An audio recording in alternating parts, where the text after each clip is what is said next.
South African Municipal Workers Union, that is SAMU. And we'll be focusing on the mystery, really. The mystery that is how on earth the Mangaung Metropolitan Municipality has not completely collapsed yet. And it's a mystery because a recent report by the Auditor General's Office to Parliament's Standing Committee on Public Accounts has laid bare the extent of the shambles, that is the state of the municipality's finances, governance, and service delivery issues. One of the countless examples I could cite. So I'll just cite one because really, this is really a headline, not the full story. But the one example is in the catalogue of problems that face the municipality. The Metro spending 111% of its budget only to achieve 45% of the service delivery targets that it has set for itself. So the budget is overspent, 111%, but the service delivery targets, only 45% of those are met. And so on and on it goes. And you'll hear when we have the conversation with Thabang Tsewa in the second hour, just at about 7:20, you will hear some of the examples, some of the many examples that speak to, something is rotten in the state of Denmark as far as governance of the city of Mangaung is concerned. So that conversation coming up also in the second hour. But moving away from focus on municipalities for a moment, we'll talk migration with Nabila Meya of the Lawyers for Human Rights, and that conversation coming up at about 7:20. So the power and authority of certain senior Home Affairs officials to exclude certain asylum seekers from being considered and even granted official refugee status in the country. Well, that power and authority is up in the air at the moment, and that's because of a key judgment that has come out of the Western Cape Division of the High Court. The court has declared that sections of the Immigration Act that made provision for the refugee status determination officers, so these are the officials at Home Affairs, to exclude certain categories of asylum seekers from qualifying for official refugee status. The court has said that those provisions are constitutionally invalid. So those provisions and regulations relate to the power in that law that had been placed in these officials known as refugee status determination officers to make a determination and exclude from refugee status asylum seekers who either entered the country illegally, so not through an official border, failed to obtain an asylum seeker's transit permit, which you need to get within 5 days, or are believed to have acquired fraudulent South African documents such as IDs, passports, and other visas, other category visas. So that portion of the law has now been deemed to be unconstitutional by the Western Cape Division of the High Court. So we'll be talking to Nabila Meya at about 7:20 this morning, unpacking what the implications are for both asylum seeker as well as the state who are trying to safeguard the refugee system against potential abuse. So that's where we are going over the next 3 hours. But Morning Brief team members, to your stations, please get ready for the takeoff. N. Musa at the news desk, Rob Byrne on traffic, Zaikan at the sports desk, Melissa Puta with your morning brief in brief, and today she's graced us with her presence. She's in studio. Ndauling Lechela has your business and market news covered, and Sipho Mantula with your Africa update at about 7:20. Calls 086 000 2032. Your WhatsApp voice notes, I'll take those on 061 410 4107. On social media, we are at SAFM Radio on X. We are SAFM Radio on Facebook and Instagram. And as always, we are live on our YouTube channel, and that is SAFM Radio. What are we waiting for? Let's get it started. Slipper Day is on the 30th of May, and I'm helping to make big dreams come true. When you support Slipper Day, you're helping Reach for a Dream bring smiles and joy to children facing tough illnesses. Do you want to help too? You can visit reachforadream.org.za to find out more about Slipper Day. Let's do it for the dreamers!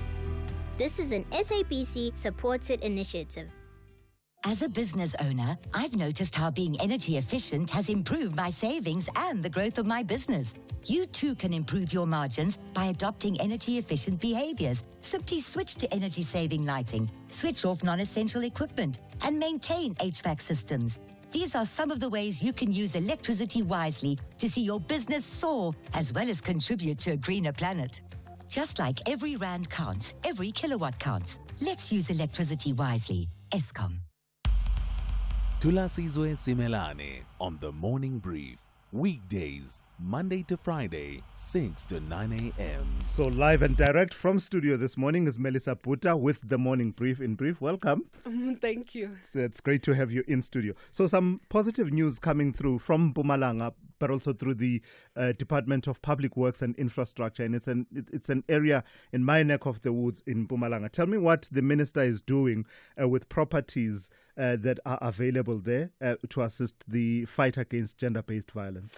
Morning, Thulasizwe. So on Monday, the Minister of Public Works and Infrastructure, Dean McPherson, officially handed over 10 previously unused state-owned properties. This move is said to be part of a national initiative to address South Africa's gender-based violence crisis by repurposing vacant public properties, which will be renovated into shelters for gender-based violence victims. The properties were handed to Mpumalanga Department of Social Development, located in various areas around the province. McPherson says that 15 properties have been allocated thus far for gender-based violence shelters in the past year, including in Gauteng, and he has reaffirmed that the goal is to ensure that every district has functional GBV facilities. That just makes sense to me. I mean, it's a great You know what I mean? initiative. That's how we end up with these properties that are then hijacked. But if you can repurpose and let them serve a purpose that benefits all of us, it should actually go in that direction.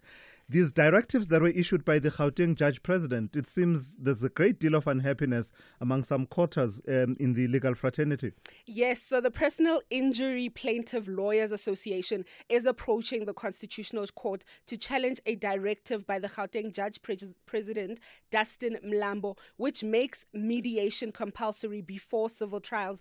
Under the new rule, parties must present a mediation certificate to prove that they attempted alternative dispute resolution. The directive aims to ease the civil cases backlog, which stretches to 2031, as 85% of the trials settle on the day they have set to begin.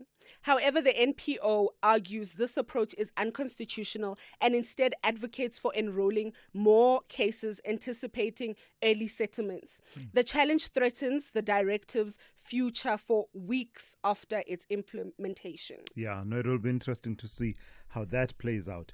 Tell me about this incident that was captured on video involving these young girls and an assault. That's been some developments there. Yes, so this is a sad one. 7 high school girls aged 13 and 14 appeared in the Johannesburg Magistrates Court after being accused of assaulting another 14-year-old girl from Bedford View High School. The incident, which occurred on the 10th of May in Yeoville, was captured on video and went viral on social media. The pupils from various schools faced several charges, such as common assault, and were released into their parents' custody after a preliminary inquiry under the Child Justice Act. This case has been postponed to the 21st of May, and both the National Prosecuting Authority, the NPA, and the Gauteng Department of Education have condemned this violence. And the Gauteng Education Department has also suspended the girls and is initiating investigations further in this case.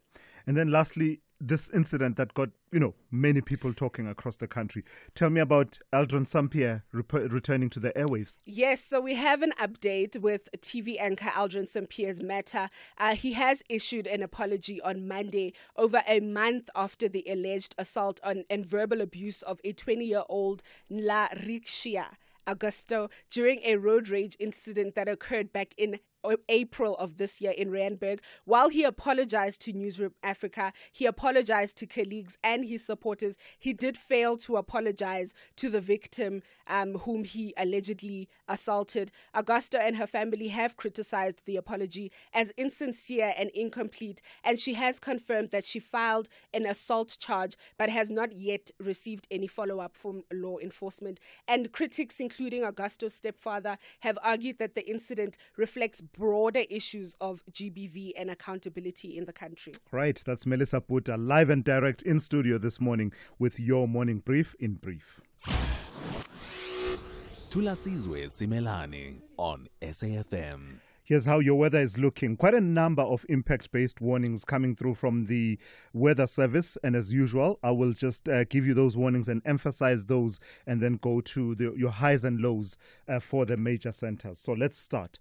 There's a yellow level 2 warning. It talks about damaging winds and severe waves, difficulty in navigation at sea and localized disruptions to small harbors and ports. And those conditions are expected between Alexander Bay and Plettenberg Bay. Yellow level 2 warning, damaging winds, difficulty in navigation at sea and localized disruptions to small harbors and ports between Plettenberg Bay and Algoa Bay. Then you have a yellow level 2 warning for disruptive rainfall with localized flooding of susceptible formal and informal settlements, roads, low-lying areas and bridges over the Cape Winelands, Cape Metropole, West Coast and western parts of the Overberg district of the Western Cape.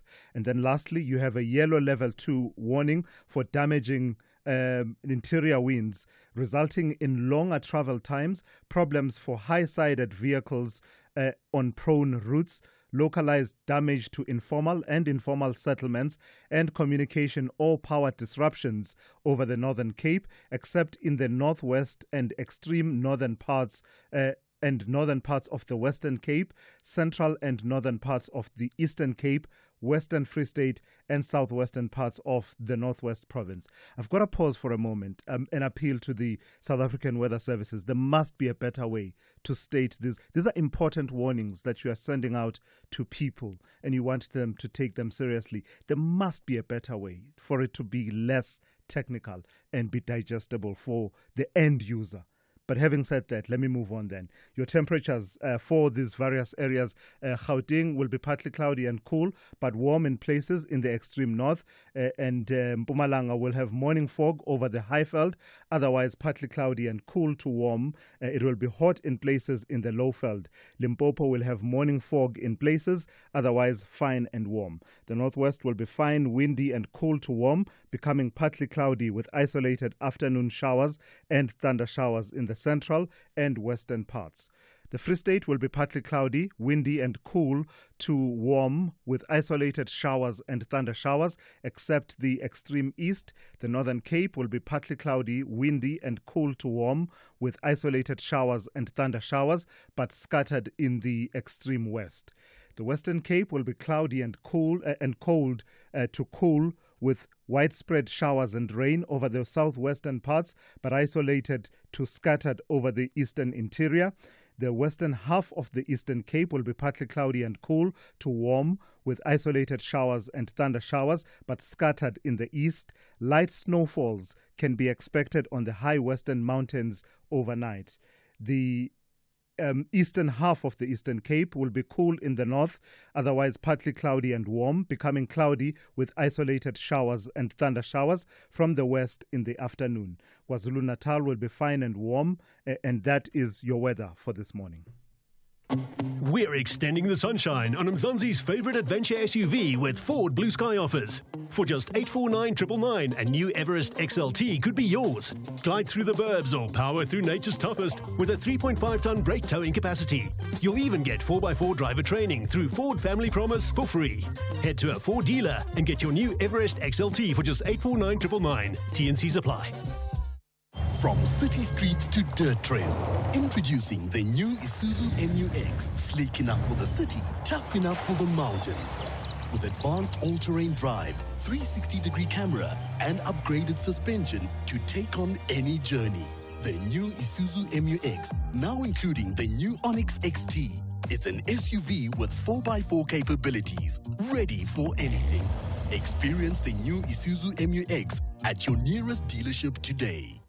Specsavers Audiology, South Africa's largest audiology group, brings you the all-new Clarity Pro rechargeable hearing aids. Experience cutting-edge features at a price you can afford. For a limited time only, buy one Clarity Pro rechargeable hearing aid and get 50% off the second. You heard right. Buy one and get 50% off the second. Visit specsavers.co.za to find your nearest store and ask for Clarity Pro today. Specsavers Audiology. Test your hearing and join the conversation. T's and C's apply. Worldview Update, bringing you closer to international or global news. So let's bring you this story now. In a landmark development, the Kurdistan Workers' Party, the PKK, an armed Kurdish group that has fought a 4-decade insurgency against the Turkish state, has announced it is disbanding and ending its armed struggle. The decision follows a call earlier this year from its imprisoned leader, Abdullah Öcalan, for a pivot from armed struggle to the pursuit of democratic means of campaigning. It's a call that has been welcomed both within Turkey and internationally as a potential turning point in the country's long-running Kurdish conflict. Let's welcome Turkmen Tezi, who is the Johannesburg-based Turkish journalist representing the online Turkish newspaper TR724. Good morning to you, Turkmen, and thank you for your time. Who are the Kurds within Turkish society, and what objectives have they sought to achieve with their more than 40-year-old armed struggle through the PKK? Yes, good morning, Thulasizwe. Kurds population total around 30 million. They live in Turkey, Syria, Iraq, and Iran. In Turkish population is almost 20% of Turkish population are Kurdish people. When the Ottoman Empire collapsed, all the nations, they got their independence. So only Kurdish ethnic group left within Turkey, and so they challenge against the secular. They are Muslim people. They challenge against Atatürk's secular government. In 1925, then the Abdullah Öcalan, who was in jail, he's a Marxist, he's a leftist and Marxist,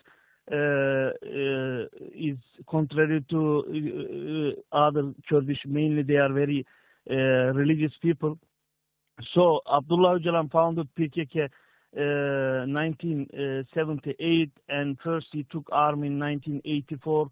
And I remember when I was child in late 80s and early 90s, they killed so many people, including the civilians, and armed forces, special armed forces also conduct so many operations against them. So it was very, very tense war. But Abdullah Öcalan, he was in Syria first. Bashar al-Assad's father, Hafez al-Assad, was keeping him in Syria. So then 1999, he was in Turkish intelligence captured him in Kenya. Reportedly, he was coming to South Africa because South Africa's parties, Communist Party and ANC, supported the Kurdish peoples. Let me ask you, Turkmen, because of time, let me ask you what the implications of the suspension by the PKK of armed struggle. Can Öcalan's call for a pivot to democratic participation lead to meaningful reforms within Turkey and concessions on the part of the Erdogan administration? The issue is we have legitimate Kurdish party. Erdogan is closed down. Erdogan's government closed down. The court closed down HDP. They were in power since they were third biggest party. Last year they jailed their co-leader. So we have a Kurdish party, pro-Kurdish party, legitimate party in parliament. You're closing down that party, and you are having a peace process with a PKK armed organization which doesn't represent all the Kurdish people. Even PKK killed more Kurdish civilians than Turkish army killed. So that peace process is welcomed by everyone. It will be so important for peace, but it has more multi-dimensional, multi-layered issues because Russia left Syria. So most of Kurdish armed groups left Turkey already. So there were no PKK militants in Turkey. So they are all in Syria under different names, PYD, SDF. So Russia left, so they need, also Trump doesn't support Kurdish initiative. So Ahmed, Syria's new leader, also have a good relation with Turkey. Also, second thing, Erdogan needs Kurdish votes. So this initiation, Kurdish process, call from the ultra-nationalist party. That is also very interesting. They never have a peace with PKK.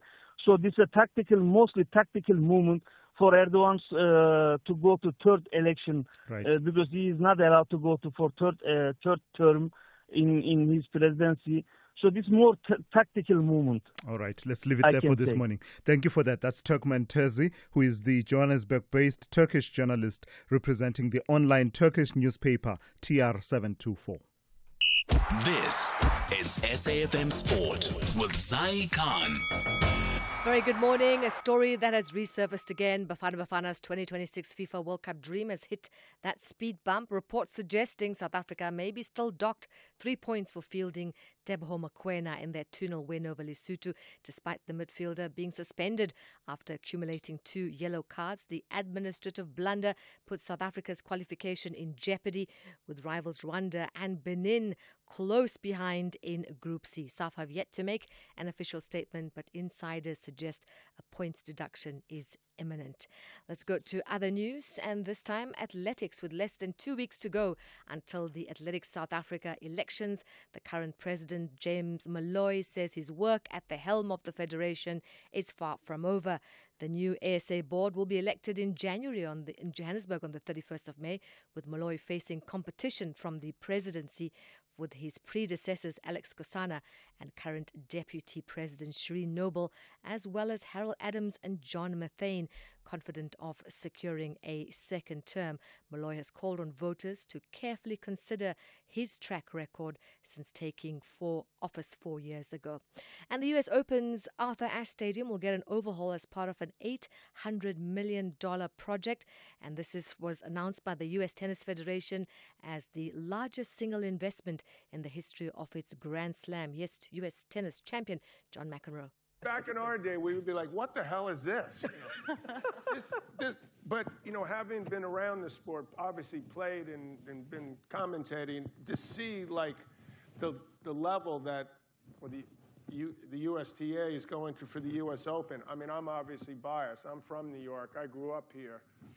The energy in New York is unsurpassed anywhere in the world. So to see this, I mean, I know the players are going to have to be absolutely thrilled to see this. This is unreal. We'll bring you more real news. That's Top of the Hour. I'm Zai Khan. Good morning, I'm Anne Musa. In the headlines, President Cyril Ramaphosa is looking forward to meeting his U.S. counterpart Donald Trump at the White House tomorrow. That's according to the presidency. Ramaphosa arrived in Washington, D.C. yesterday. The city of Johannesburg has described as illegal the transfer of a portion of land on which the Diepkloof Hostel in Soweto is built to a private entity. This after hostel tenants embarked on a violent protest yesterday. And US President Donald Trump has again said his country will walk away from efforts to end the war in Ukraine if no progress is made in negotiations between Moscow and Kyiv. I'll have details on these and other stories at 7. SAFM, guiding you through the rush hour traffic. Very good morning. Diepkloof is open with a normal flow of traffic this morning. No repetition of what we saw yesterday. The N1 North, the N12 West coming across from Southgate, all fairly normal. Joburg's Mike 1 Boyson's up to Empire Road, already jam-packed. Busy one on the M1 South this morning with traffic sitting from Braakfontein all the way down to New Road. Indication that it's going to be a busy Tuesday around the province. Going out of Durban, a stationary truck at Kia Edge, the first of probably many today. Backlogs as you go up past past that Shongweni exit on your way through towards Pietermaritzburg. Very heavy already on the M7, getting up over St John's Avenue Bridge into Pinetown. That's just a bit of a daily grind. These days, it'll just get worse in backlog through to Hans Detman shortly. And Cape Town, a barometer of the weather that's about to hit is Chapman's Peak Drive. And Chappies is closed this morning in the last half hour or so. Chapman's Peak Drive is being closed due to high winds, and it's those winds that are bringing that storm in. So it is approaching. It will be a wet one through part of drive time if it isn't already this morning. Please give yourself extra time to get through that. Conditions on the roads around Cape Town are already busy. Rob Byrne, SAFM Traffic. The business update on SAFM. For the first update of the morning, let's say good morning to Ntaoling Lichela. So Ntaoling, it's quite clear that China is very serious about boosting economic growth. One of the many measures that we've been talking about, tell me about the central bank in that country cutting rates.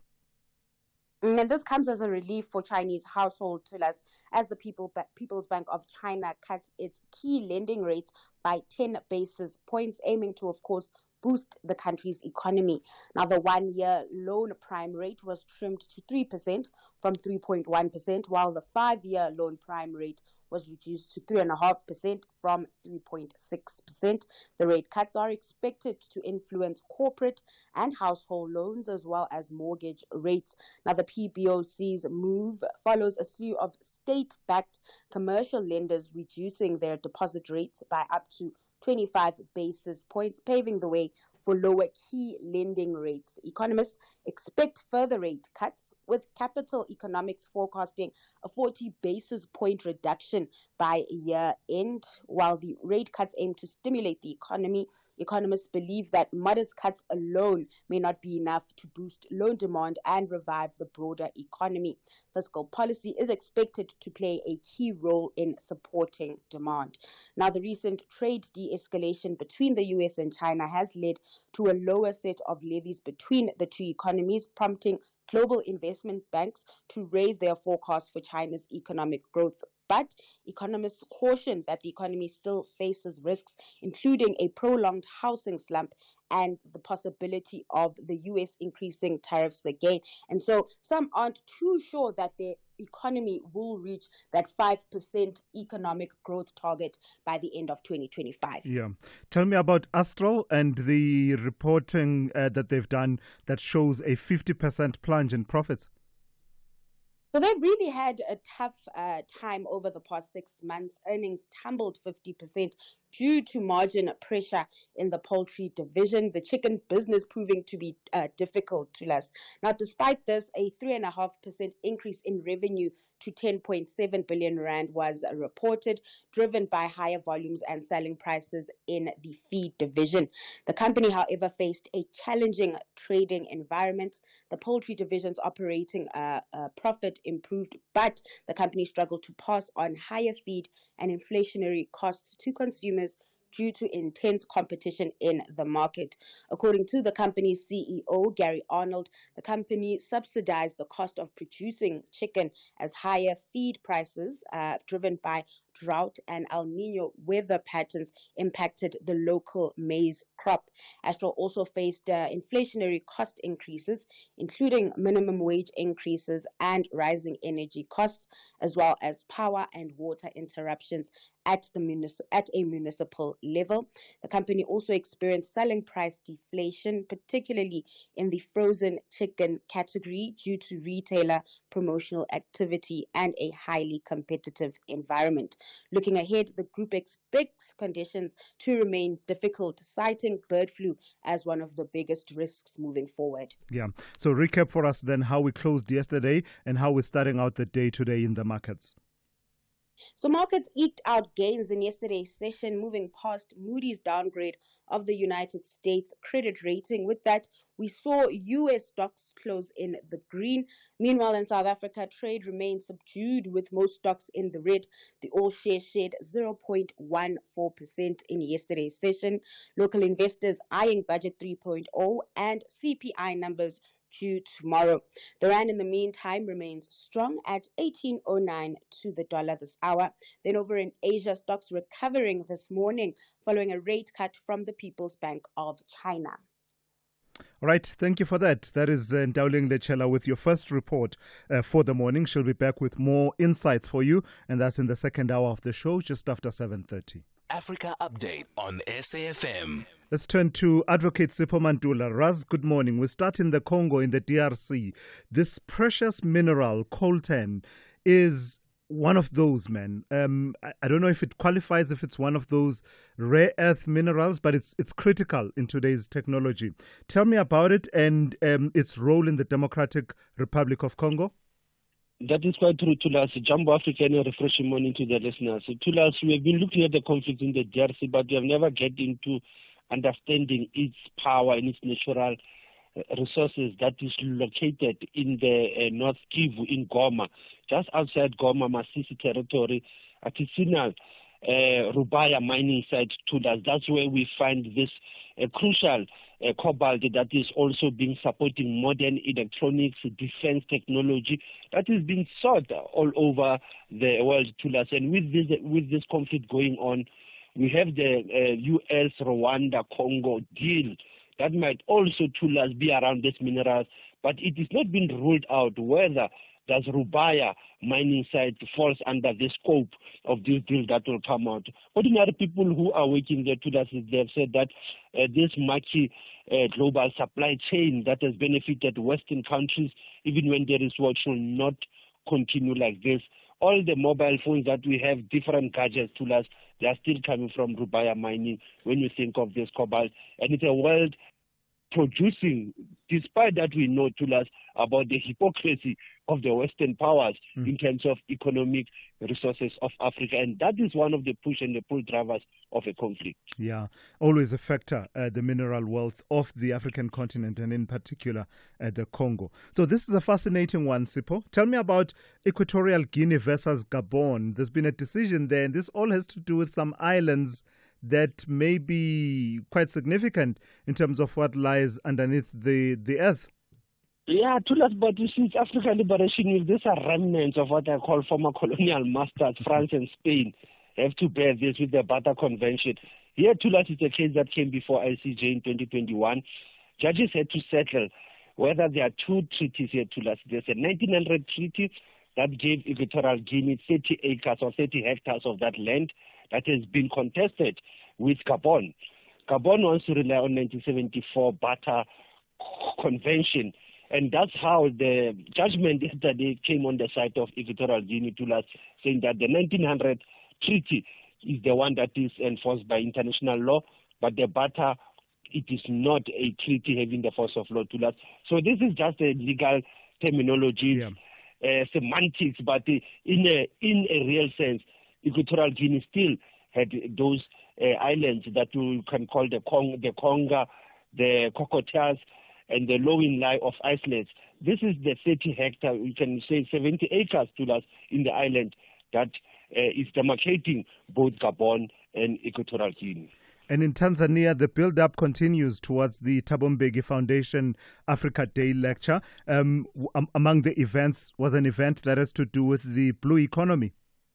To us, linking just what we have just said on the marine and the land and the indigenous territory, today there is a seminar going on under harnessing blue economy and tourism for African Renaissance as part of what we'll say is the Africa Day lecture that looks on the state of the economy. Now, the Thabo Mbeki School to us, it looks at the marine debate under the issue of understanding the issues of growth, issues of innovation, issues of archives of our history beyond what we call geographic boundaries. So that's how we see seas and oceans to that, the blue economy, also at the heart of African Renaissance in Africa. Hence, this seminar today will be held in one of the hotels in Dar es Salaam. The idea was to take it to Zanzibar, but you know, to that it's political time. It's still tensions around that area of Zanzibar with the ferry. That is why it is in the capital city, Dar es Salaam. Yeah, and I saw that part of the program includes a visit to Morogoro, which holds a special place among South Africans, that area in Tanzania. Lastly then, Sipho, let's go to your historical archives. Take me to the 20th of May, 1994. What happened on this day? So that it's been difficult to dig this archive and to get who were the representatives, of South Africa in the SADC meeting of mining ministers in Lesotho. We joined SADC in 1994 between April, May, and August. That's where we signed that treaty to us in 1994, 31 years ago. But this was a very important meeting. Lesotho March in 1994, where they were hosting important regional meetings, and that's where South Africa became part of the SADC meeting. As I said, to us, difficult to get into the archive to say who was a diplomat or a president or a technocrat who was in that meeting in Lesotho on this day in 1994 on the 20th of May. Asante sana Thulas, as facilitating the conversation, SFM observing the Africa Man. Sipho, thank you for that. That's Sipho Mandula with your Africa update there. He's short, loud, and definitely not a licensed therapist, but he's asking the hard questions. It's Heart to Heart with Kevin, the only talk show where the guests spill the tea and Kevin spills the jokes. Real talk, real laughs, and real short host. Heart to Heart with Kevin, Wednesdays at 7 p.m. on S3. The Red Devils want to wrap up the season with maximum points at Old Trafford. Into the box, brilliant, absolutely fantastic. And Mason Mount strikes again. Brilliant stuff from Manchester United. While the Villains want to conclude their good race with a victory. Rodgers turns and sees the knee ball into an Ollie Watkins, and he's touched it home. Ollie Watkins breaks the record. Number 75 for Watkins. This is the bottom half versus top half Premier League clash. Catch Manchester United FC versus Aston Villa FC on Sunday 25 May at 4:30 p.m. Streaming live on SABC Plus and S3. Proudly brought to you by SABC Sport. For the love of the game. SAFM values your views. Be an active citizen.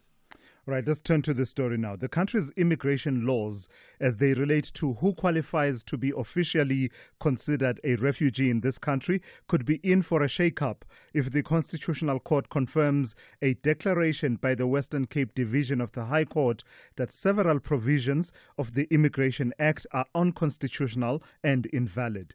The High Court in Cape Town has declared that sections of the the Immigration Act that made provision for certain categories of asylum seekers to be excluded from qualifying for official refugee status are constitutionally invalid.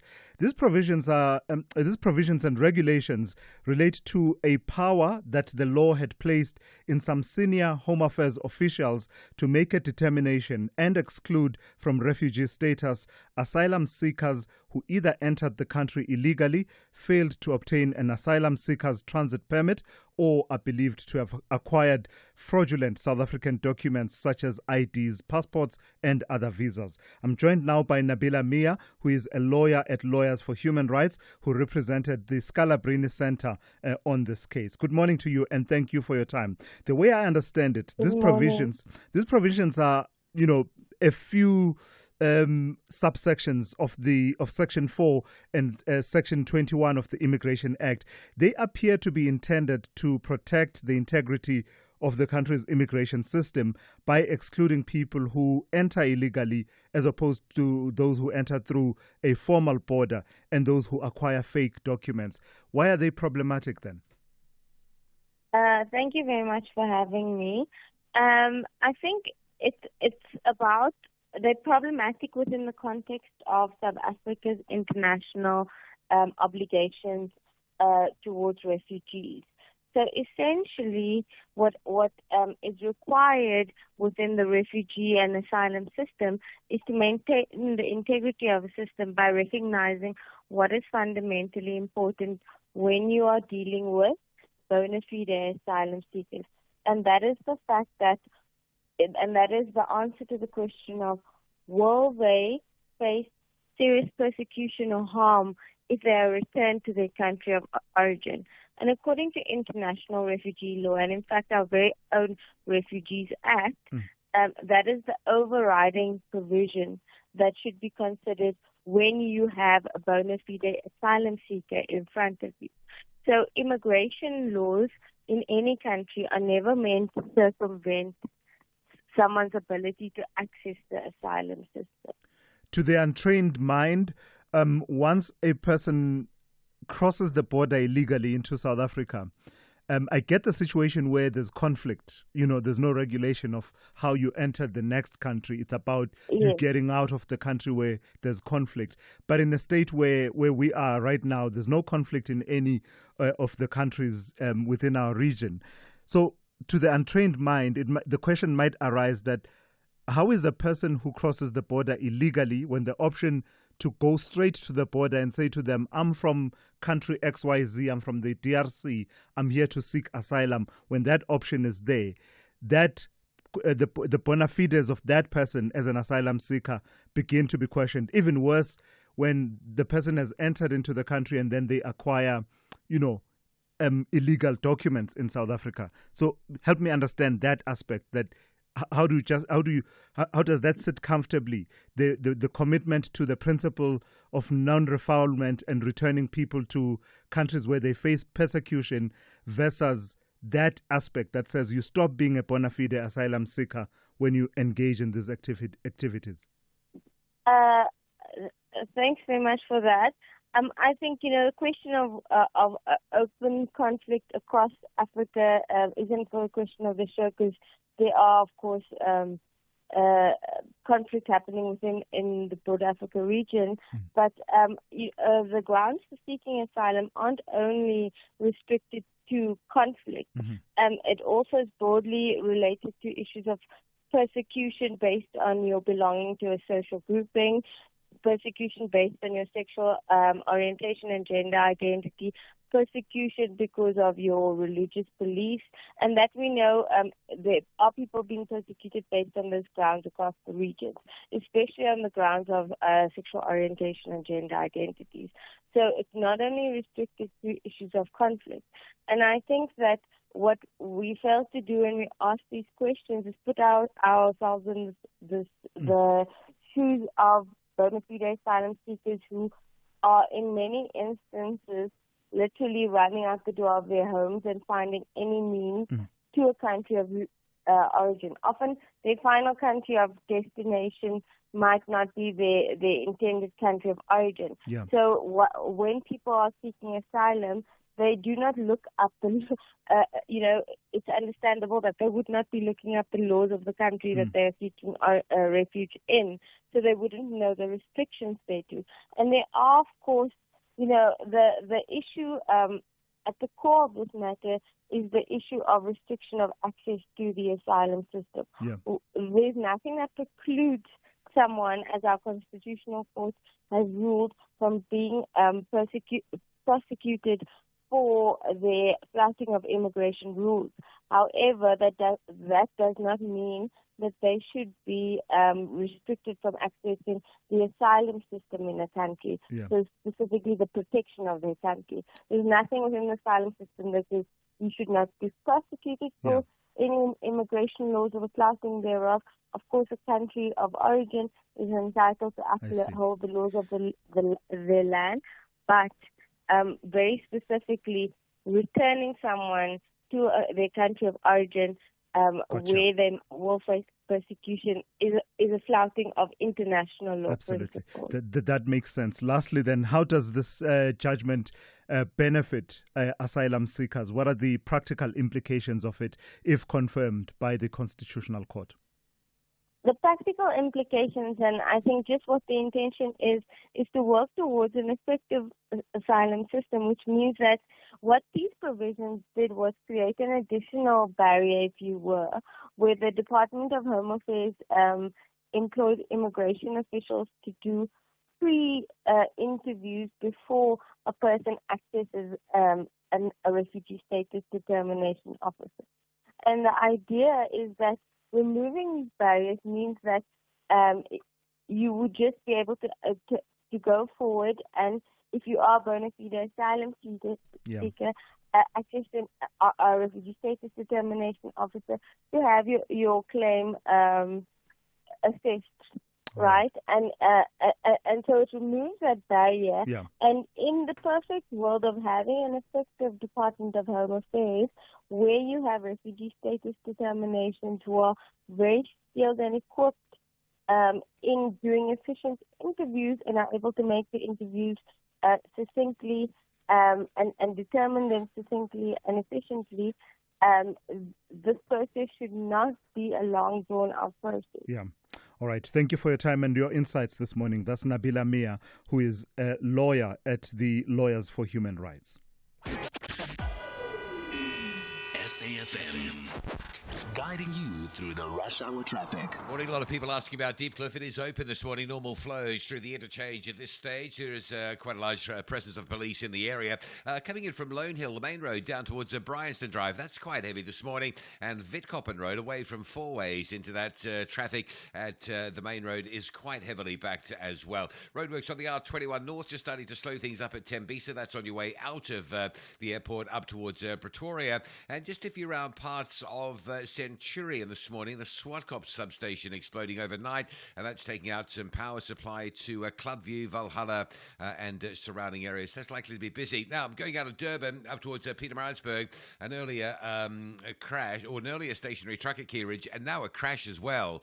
So you've got two obstructions, quite heavy, just past Shongweni as you get up that N3 in towards that Keyridge area. M7 jamming already from Hans Detman over St John's Avenue into Pinetown. That is a route that's just getting busier by the day. And Cape Town, one of the barometers of the weather that's coming in, about to hit, is Chapman's Peak Drive. Chappies is closed this morning due to high winds, and it's that wind that is bringing that storm in. If it's not already wet where you are, it will be at some point this morning. Also, a couple of noticeable delays on the roads. The N2 inbound, R300 down to Robert Sobukwe. Looks like a breakdown there after the airport, causing a backlog. And Marine Drive already solid from Bayside right through to Racecourse Road at Milnerton. Rob Byrne, SAFM Traffic.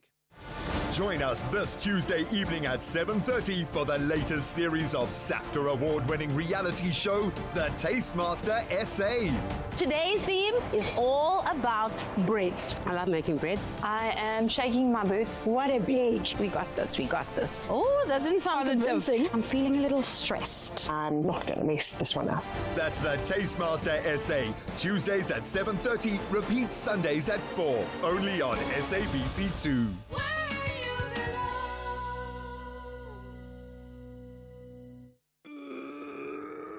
Honey, what are you doing? I'm stretching for tonight. I thought you're not dancing at bachelorette parties anymore. Baby, we need the money to put Johnny through matric mos. And what's the police uniform for? The clients feel safer when I wear it. No, man, just sell your bucky to We Buy Cars. They give the best prices and they pay you within minutes. Okay, but can I just go and dance one more time, please? You know how much I love it. No, the buyer's already on his way here. Wow, okay. Strapped for cash? Just sell your vehicle to We Buy Cars. The easiest way to sell your car by far. The Morning Brief with Thulasizwe Simelane. Just very quickly, I've got to correct myself. In that interview that we just had a few minutes ago, I kept referring to the Immigration Act. The relevant law we were talking about is the Refugees Act, as well as the regulations related thereto, just for the sake of completion and accuracy. Right, let's move on to this. Ratepayer associations and opposition parties in the eThekwini Metro Council have cautiously welcomed a new debt relief initiative by the city, offering residents and businesses a 50% municipal debt write-off.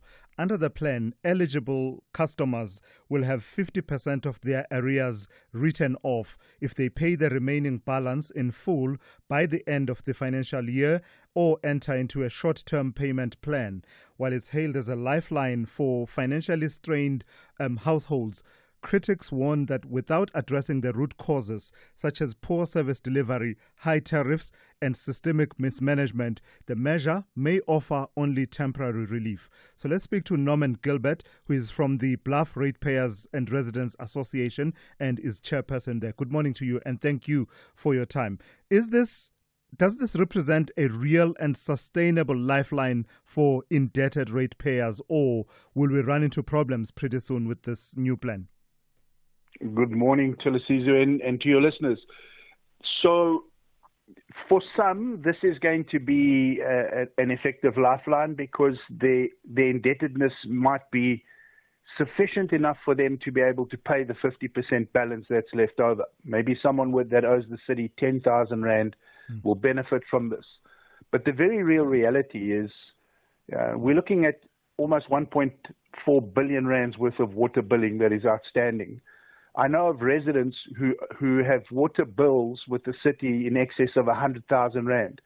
So even though that person has 50,000 Rand written off, Some of them are SASSA grant pensioners. Where are they going to come up with the other 50,000 rand? And the sad thing about it is that a lot of this indebtedness is not just because of delinquent paying, where people don't pay their bills. A lot of this is the city, and some of these bills go back to COVID 2020, where for a period of sometimes as long as 2 years, water meters weren't read. So the consumer had no idea what his consumption was. Then when the water meter is read again, they find out that they have this massive arrears because they were being billed for less than they were actually using. And now they're under pressure to pay this money to the city. And I think that is grossly unfair in a lot of instances. So what pathway can we look at then that will get the city out of this debt spiral that it seems to be facing? The latest figures that we had were talking about the debt overall being at some 36 billion rand on the debtors book. So that's a combination of water, electricity, and just rates. And what we see happening with some of these people is they are under so much pressure because with these massive debt bills sitting on their accounts, they almost are not even able to pay the interest that is being charged on these bills. So they're just running into greater amounts of arrears. So it's fantastic that the city comes along and says, okay, we'll write off 50% of it, but you still have to pay the balance. Now, where people owe money, I believe they need to pay the money, but it has to be sustainable. My suggestion to the city would be to take what this debt is, write off what they want to write off, ring fence the balance, allow the consumer or the resident to then pay their current bill every month, and apportion a part of that to the historical debt and pay that off progressively. But to put people under pressure, if they've got to pay off the balance of that bill by the end of June this year, it's just not going to be achievable. And then and then the maximum, historically, they would give people up to 36 months to pay off these debts. But most times the repayment is more than the income of the household anyway, and so it's just not sustainable. Yeah. All right. Thank you for that. And it sounds like a sensible suggestion, well, at least to me, and I don't run the city though. Norman Gilbert is the chairperson of the Bluff Ratepayers and Residents Association. And that brings us to 7 a.m. Let's check in with Ann Musa with the latest news. Outsurance will go out of their way to try and save you money on your car insurance. If they can't, ask for 500 Rand. SMS out to 30754. Now that's good news.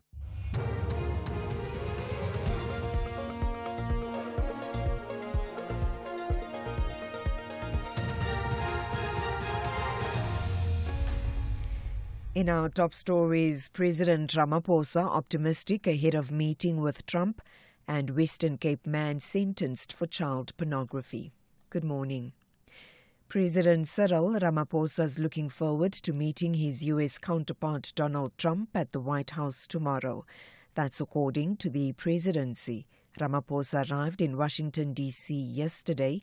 Details on tomorrow's meeting between Ramaphosa and Trump will become clearer later today. And as Shawan Bryce Peace reports, Ramaphosa will be getting briefings from various ministers who are also in the U.S. President Ramaphosa was expected to receive a comprehensive briefing from various ministers, including Ronald Lamola of International Relations, who was expected to arrive in the USA directly from bilateral meetings in France and the Netherlands. While there are a number of vexing issues, including the Afrikaner refugee matter, the delegation is laser-focused on moving the economic relationship forward, either within the AGOA framework or ironing out the beginnings of a fresh bilateral agreement in the context of the well-established transactional nature that the current occupant in the White House prefers. Trade, Industry and Competition Minister Parks Tau is expected to be central to those discussions as well. Earlier, the International Relations Department said the meeting would not focus on misinformation. It says misinformation contributed to the strained relations between the two countries. The department says the misinformation includes an allegation that whites in South Africa are facing a genocide. The department spokesperson, Clayson Moniela. We've got an embassy in Washington, D.C., as you know. They also have an embassy in Pretoria. And there's been a lot of engagement through diplomatic channels to clarify, explain, and contextualize some of these issues that have been in the public domain. So we've moved from there. This meeting is about how do we enhance further this strategic relationship between the two countries to the benefit of the people of the two nations. The city of Johannesburg has described as illegal the transfer of a portion of land on which the Diepkloof Hostel in Soweto is built to a private entity. This after hostel tenants embarked on a violent protest yesterday over the dilapidated state of the building. 2 people died following the protest. Member of the Mayoral Committee for Human Settlements, Mlungi Simabaso, who visited the hostel, says they want to know how the land ended up in private hands. Through that investigation which we did earlier on, we then discovered that there is a company that owns the hostel and there is also a portion that is owned by the city of Johannesburg. I indicated that July will be here to introduce a contract to deal with the issues of sanitation as they've raised with us. Then we'll deal with other issues as we move forward. Remember, this is a legal process and that none of us here were there when this illegal transaction occurred. A man from Kraaifontein in Cape Town has started to serve his 12-year jail term after the Blue Downs Regional Court sentenced him yesterday. He had been found guilty of downloading and distributing hundreds of images and videos of child pornography. Western Cape National Prosecuting Authority spokesperson Eric Ntabazalila says the man entered a plea agreement with the state. The Blue Downs Regional Court ordered his name to be entered into the National Register of Sex Offenders and declared him unfit to possess a firearm after he pleaded guilty to illegally downloading and distributing hundreds of images and videos of child pornography. He was also convicted on 2 counts of illegal possession of a firearm, 2 counts of illegal possession of ammunition, 2 counts of cruelty to animals, and restricted activity involving threatened or protected species without a permit. And finally, U.S. President Donald Trump has again said his country will walk away from efforts to end the war in Ukraine if no progress is made in negotiations between Moscow and Kyiv. He was speaking after a telephonic conversation with his Russian counterpart Vladimir Putin. The BBC's Peter Bowes reports. A defining moment or just more political theatre? After the 2-hour call, Donald Trump posted on social media that Russia and Ukraine would immediately start negotiating a ceasefire and an end to the war. But when, where and how long it'll take to see real progress is far from clear. Trump said the Vatican was interested in hosting the talks and that if that happened, they would have extra significance. He said Russia wanted to do large-scale trade with the US when the war was over.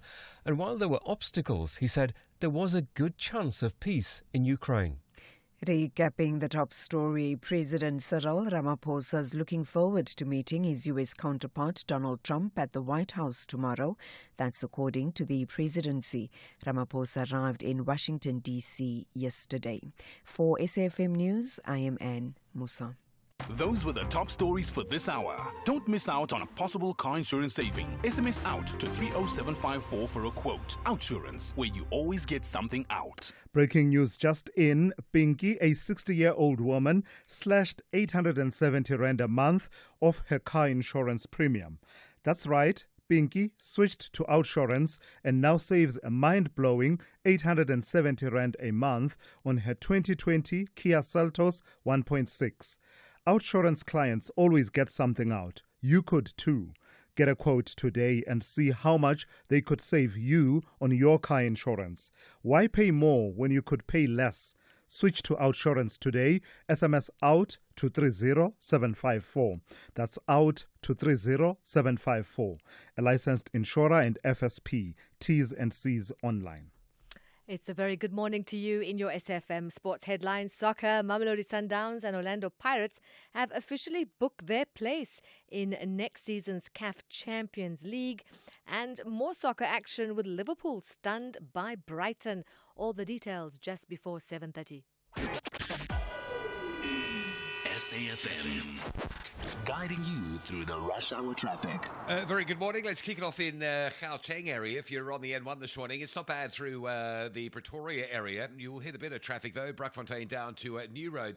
And just back into Pretoria, off the highways, a couple of traffic lights down this morning. Solomon Mshlungu at Rubenstein's down, also Delmas at Nosop out. It looks like there might be a couple more around that Pretoria East area today. And also a substation explosion last night. Swartkop a substation exploded, so a lot of lights down around Valhalla and Clubview. That part of Tshwane to work through as well today.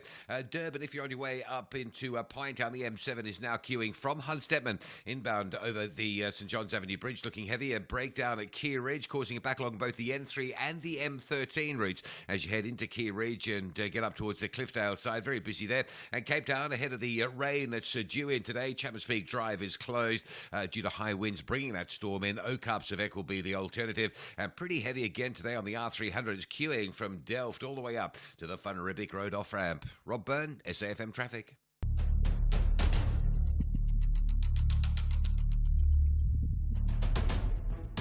The Morning Brief with Thulasizwe Simelane. Weekdays, Monday to Friday, 6 to 9 a.m. The Morning Brief with Thulasizwe Simelane. Weekdays, Monday to Friday, 6 to 9 a.m. 9 minutes after 7 on this Tuesday. It is great to be in your company. We are into the second hour of the Morning Brief here on SAFM. I'm Thulasizwe Simelane. Here's what is coming up over this hour. In the next few minutes, I'll be in conversation with the mayor of the city of Tshwane. That's Dr. Nasiphi Moya. We'll be talking about this renewed promise that clean drinking water could soon be flowing for residents of Hammanskraal. The new deadline that the mayor is now setting is at the end of June, by the end of June, because in April there was a deadline for the works that are being undertaken at the Klipdrift water plant as well as the Rooival wastewater treatment plant to be completed such that clean drinking water flows to areas in Hammanskraal. But that deadline was missed in April, and now the mayor is talking about a deadline of the end of June this year. So much has gone wrong with that process and that project over the last few years. What is Mayor Nasiphi Moya going to do about it to ensure that this promise at least is fulfilled? So she's my guest in the next few minutes. And then immediately after that, we focus on Mangaung Metro, particularly the troubles there in as far as its finances, service delivery and governance goes. I gave you the example, spending 111% of its budget for 2023-2024, but only achieving 45% of its service delivery targets. In fact, in some instances, it's just mind-boggling. And I was asking myself, how is this a municipality that's still standing? Because, for instance, capital expenditure is said to be at only 2% of the budget. 2% of the budget going to maintenance of infrastructure. So you can only imagine what that means for residents in and around Mangaung. Thabang Tsewa is going to be my guest on that conversation. And then a bit later on, we'll be focusing on the spiraling debt crisis in the country. Debt Busters' first quarter report is out, and it makes for troubling reading in as far as household finances go. So that's how it's looking in this hour. You are a big part of this conversation. Call me 086 000 2032 or send me a WhatsApp voice note. I'll play it out and interact with it, interact with your views. The number there is 061 410 4107. The second hour of the Tuesday edition of the Morning Brief starts now. Do you want to study towards a tertiary qualification but need a flexible study schedule? Stadio Higher Education's distance learning qualifications offer just that. Our distance learning support is designed for your success. 2025 applications to Stadio's range of high-quality, affordable qualifications are now open. Distance learning qualifications are available in law, administration and management, commerce, teacher education, policing, law enforcement, humanities, and information technology. Visit stadio.ac.za and register today. Stadio, a new vision in higher education.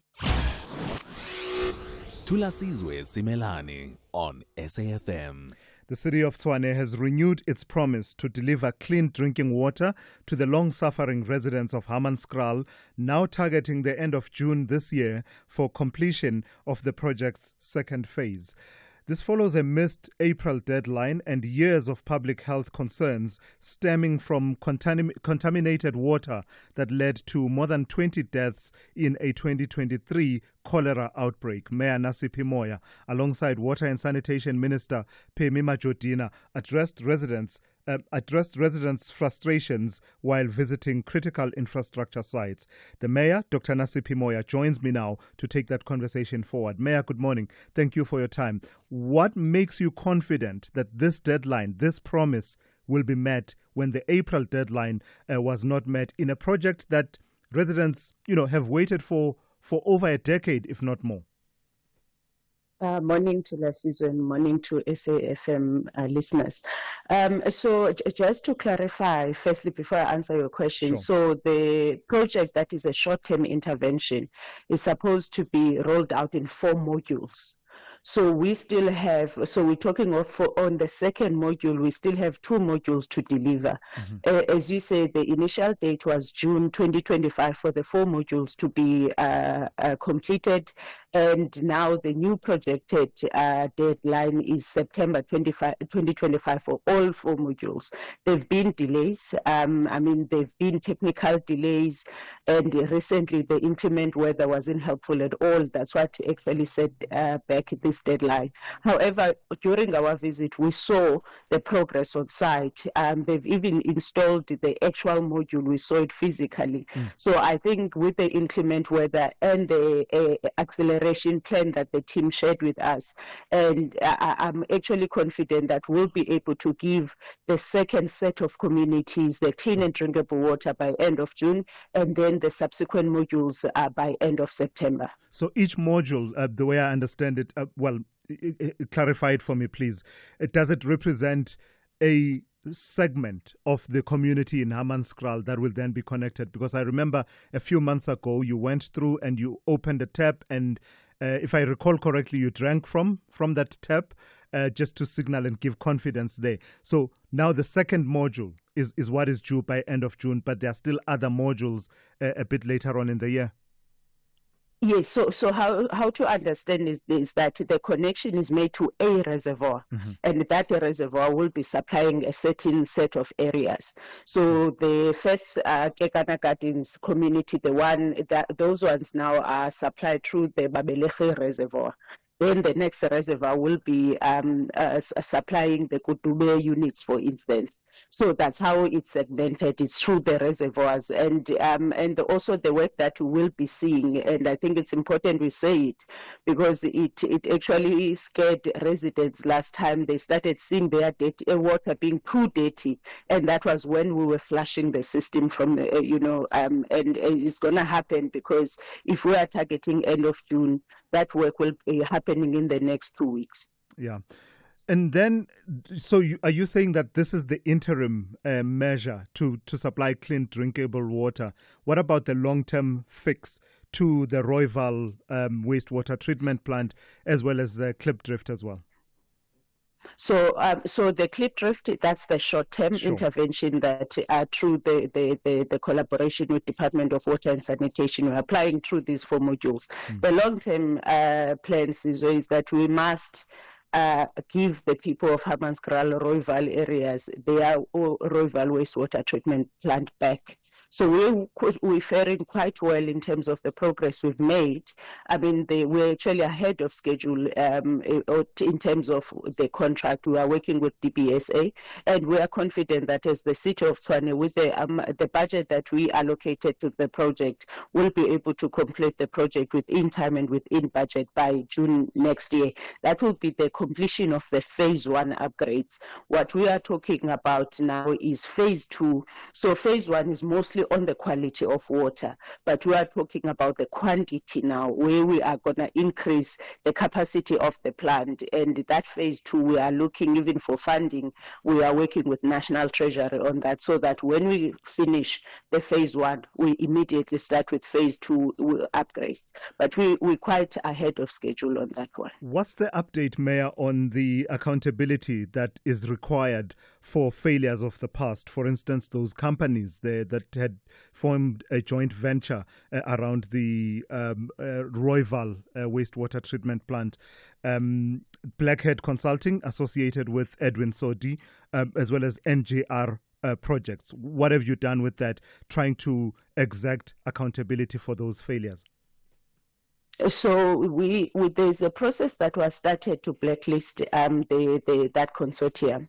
It did not go through to National Treasury. They brought feedback on how to correct. We have resubmitted to correct because I think one of the issues was that National Treasury said we must serve the directors, and no one had the addresses of the directors or the company.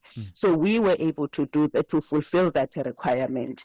And what we are doing on the side of Tshwane, we have restricted the directors and that company, that we won't be able to do the work with them in terms of our policy. So while there's the blacklisting process that resides with the National Treasury, on the side of the city of Tshwane, they are one of the 8 companies that in the past 2 months we have said let's restrict them, because there must be accountability to entrust them to, with another project.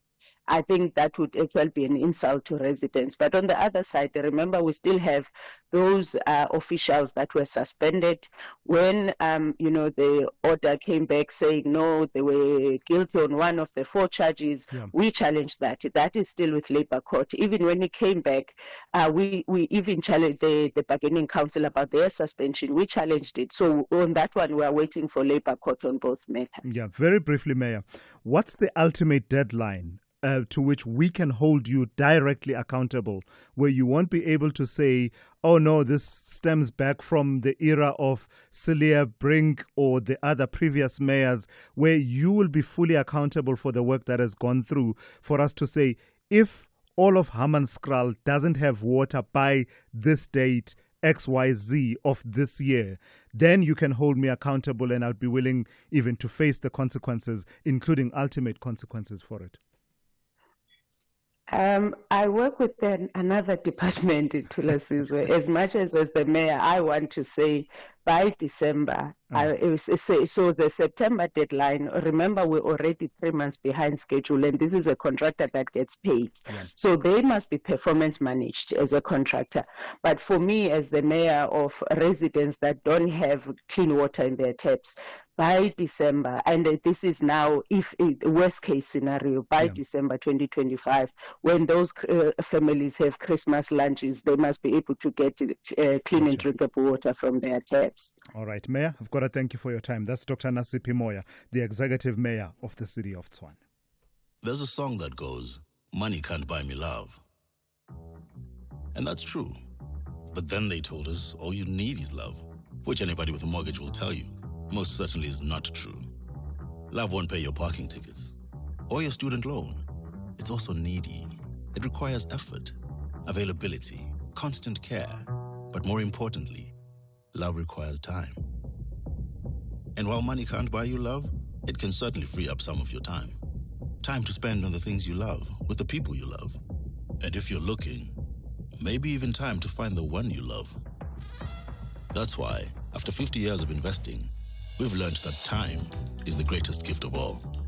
And the good news is, if you invest early, time gives you money. And then money gives you more time to do the things you love.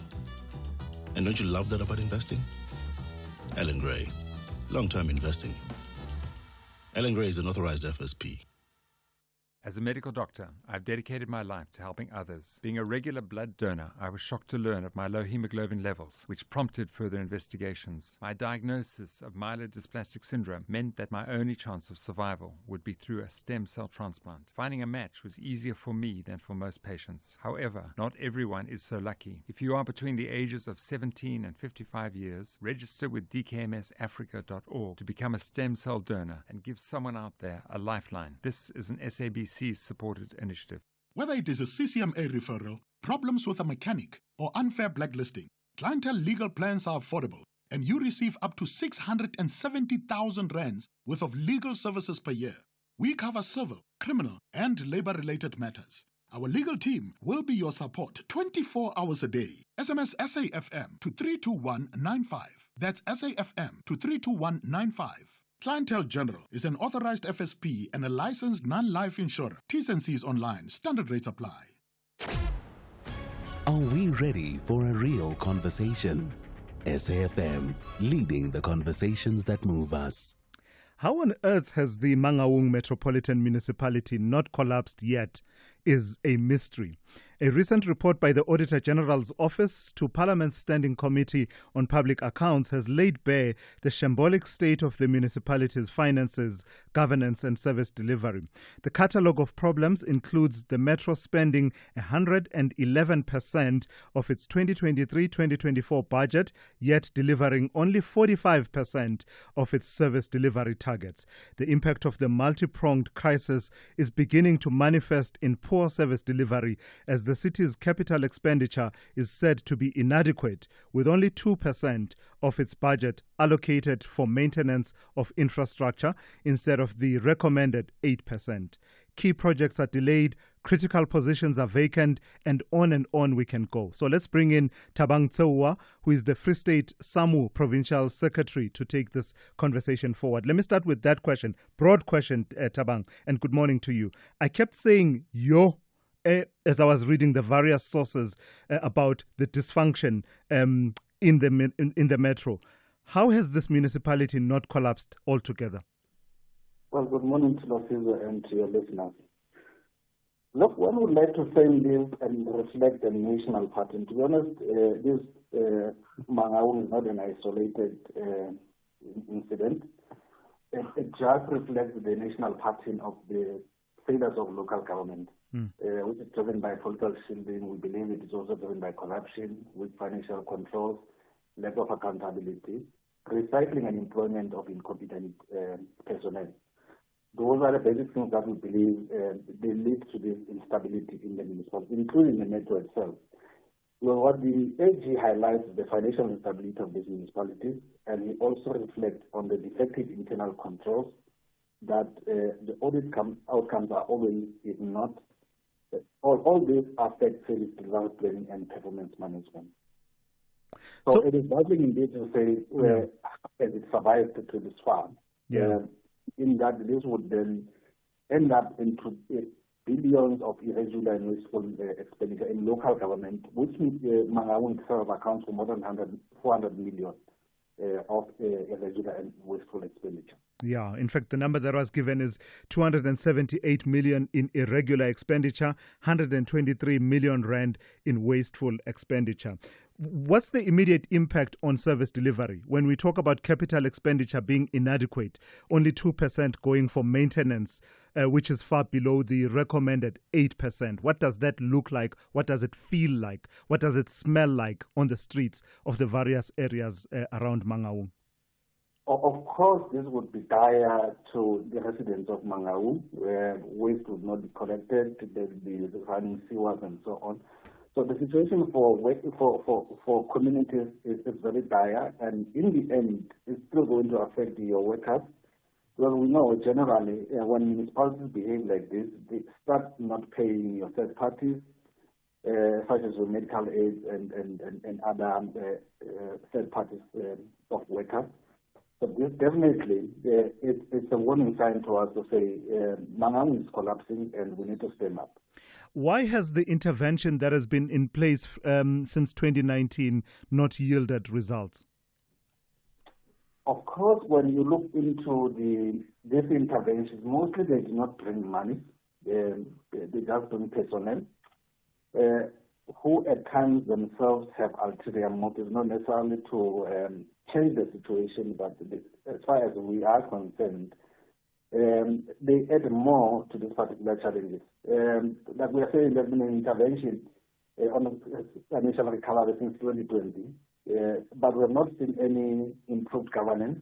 We have not seen any improvement in terms of the finances or even the service delivery itself.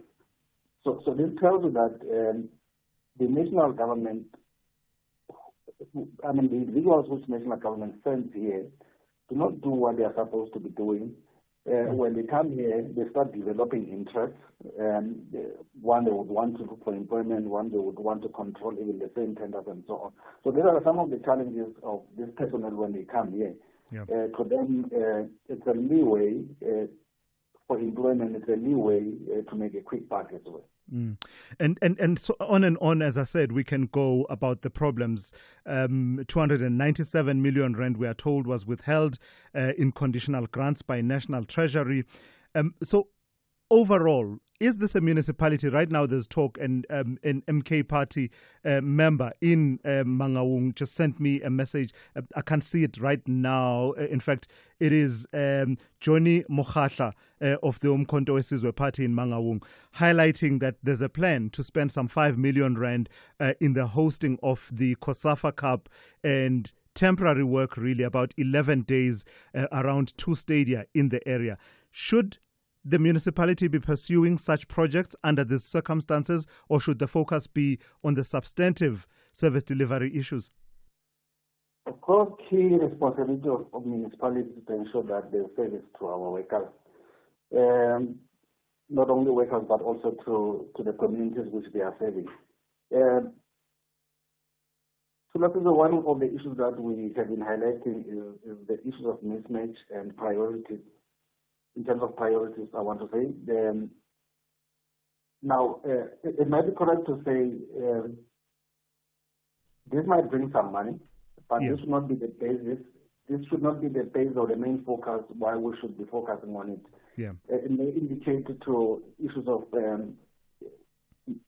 misplaced priorities, honestly. But the municipality, at times, do have a responsibility to hold such events, but they shouldn't be a major priority as far as we're concerned. All right. I've got to thank you for your time this morning. That is Thabang Tseuwa, who is the Free State SAMU Provincial Secretary. This is SAFM Sport with Zai Khan. Welcome to it. Let's talk about Sundowns and Orlando Pirates. They've officially booked their place in next season's CAF Champions League. Stellenbosch and Sekhukhune are neck and neck for third and a Confederation Cup berth, while Kaizer Chiefs cling to faint MTN8 hopes. At the bottom, Cape Town City and Golden Arrows are still in danger, and SuperSport, they could lose points over a blackout debacle. Now, Sundowns, they'll go on to host Pyramids FC. That's on the 24th of May for the first leg of the Champions League before the return leg in Cairo on the 1st of June. After the continental campaign, the Tshwane Giants will start preparing for the FIFA Club World Cup tournament, which will start in mid-June. Here's Sundowns coach Miguel Cardoso. But also I know how it's football. Football turns you upside down very quickly. So we need to be stable. We need to focus on what we have ahead. It's just in 1 week that I had to sit here again in front of you. And then in another one, we'll have an answer regarding Champions League. And from there we go in the World Cup where we play against the best ones in the world. So we just need to be stable, look ahead and continue believing that we can be on the height of the challenge. Now, the Amajita captain, Patrick Otata, says it's a special moment to be a captain of the South Africa men's under-20 national team after winning the Africa Cup of Nations. Now, Otata came off the bench early in the second half in what was a tactical move. So we analysed that their number 8 is the one that makes the team play. So we needed someone who's energetic and who's going to chase, cut the supply, and just stick with him so we can destabilize the middle field. So when I went on, the coach told me to stick with the number 8, just cut the supply, destabilize everything, and then we will get something. And we got something. And we also have action with Brighton coming from behind. Twice they secured a 3-2 victory against the Premier League champions Liverpool. And finally, South Africa's Rain O'Neill become their first participant from Africa to win the prestigious World's Strongest Man title in Sacramento, California. Besides becoming the first man from outside Europe and North America to win the title, the former Cheetahs player also made history by becoming the first rookie to win the event in 28 years. That's right, War Sport, top of the hour. I am Zai Khan. Good morning, I'm Anne Musa. In the headlines, EFF party leader Julius Malema has expressed doubt on Finance Minister Enoch Godongwana's ability to table a budget that can provide solutions to the country's high unemployment rate. Godongwana will table the 2025 budget tomorrow. President Cyril Ramaphosa is today expected to get briefings from various ministers who are also in the US to support his engagements. The presidency says Ramaphosa is looking forward to meeting his US counterpart Donald Trump at the White House tomorrow. And a man from Kraaifontein in Cape Town has started to serve his 12-year jail term after the Blue Downs Regional Court sentenced him yesterday.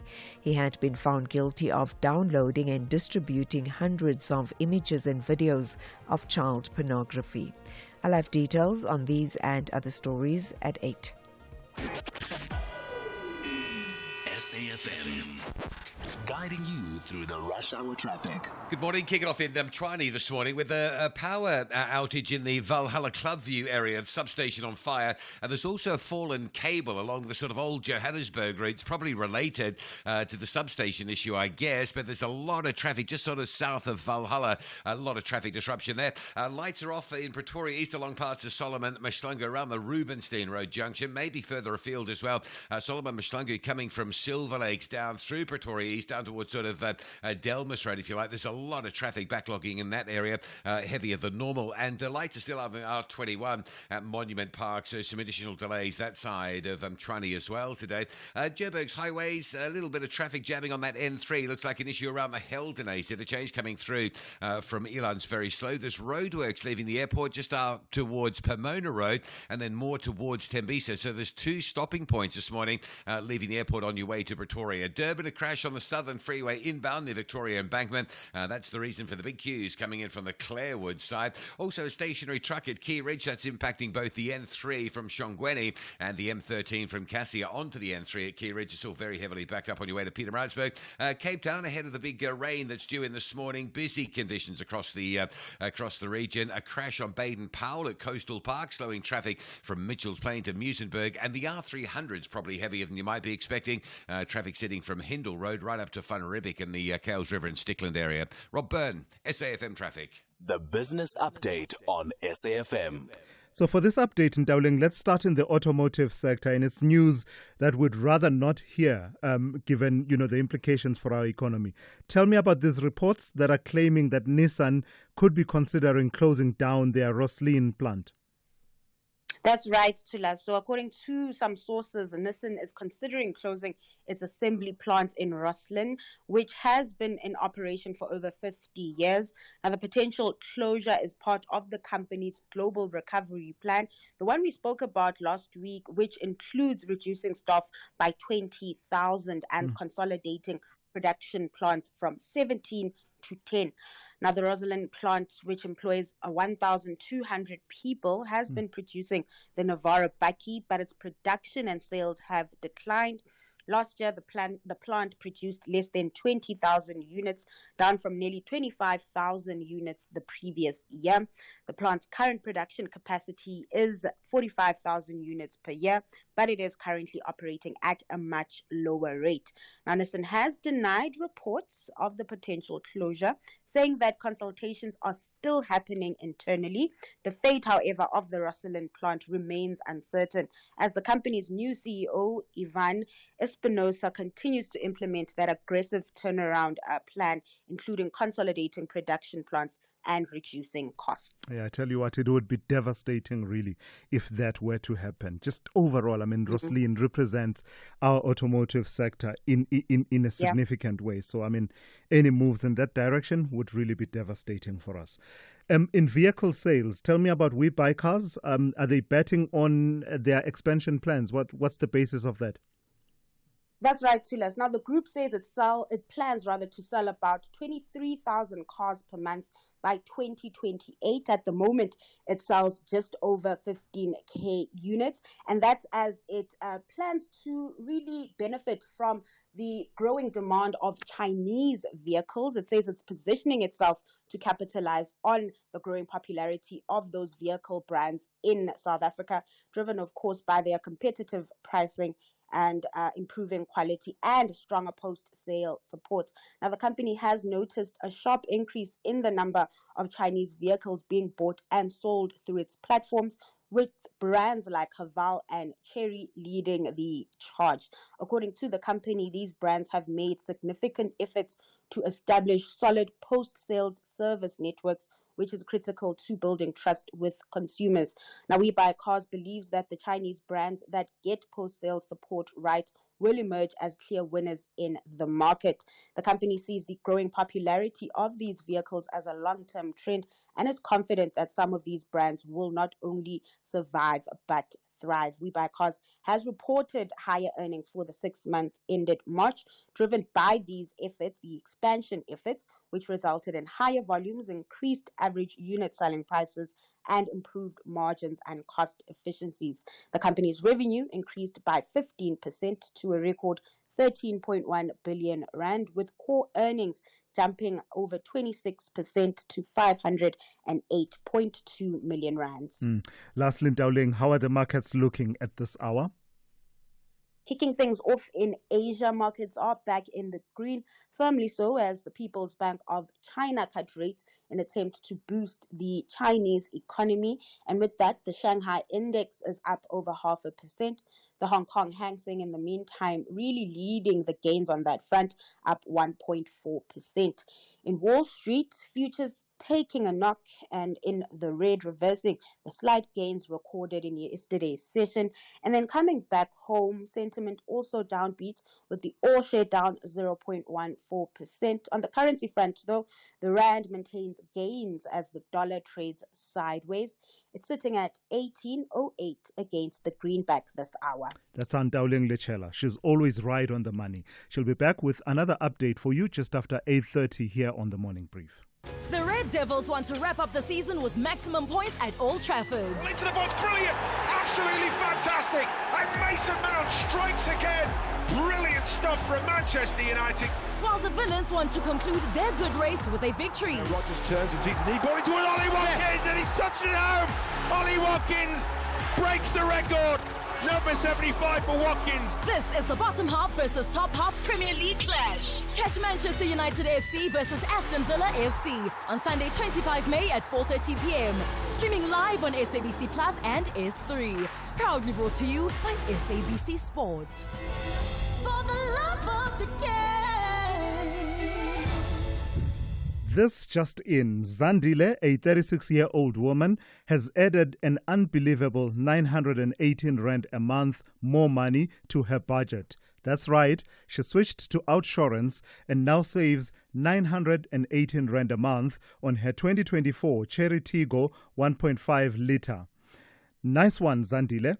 Outsurance clients always get something out. You could too. Get a quote today and see how much they could save you on your car insurance. Why pay more when you could pay less? Switch to Outsurance today. SMS out to 30754. That's out to 30754. A licensed insurer and FSP. T's and C's online. Call Thulasizwe now. 086 000 2032. Yeah, let's have that conversation. Let me start with one or two of your voice notes before going to the calls. A lot of you reacting to the coverage we've given this morning to the various metros around the country. So let me play one or two of those voice notes. Good morning, Thulas. All the ANC-led municipalities can barely survive because of corruption, and Mangaung is no exception.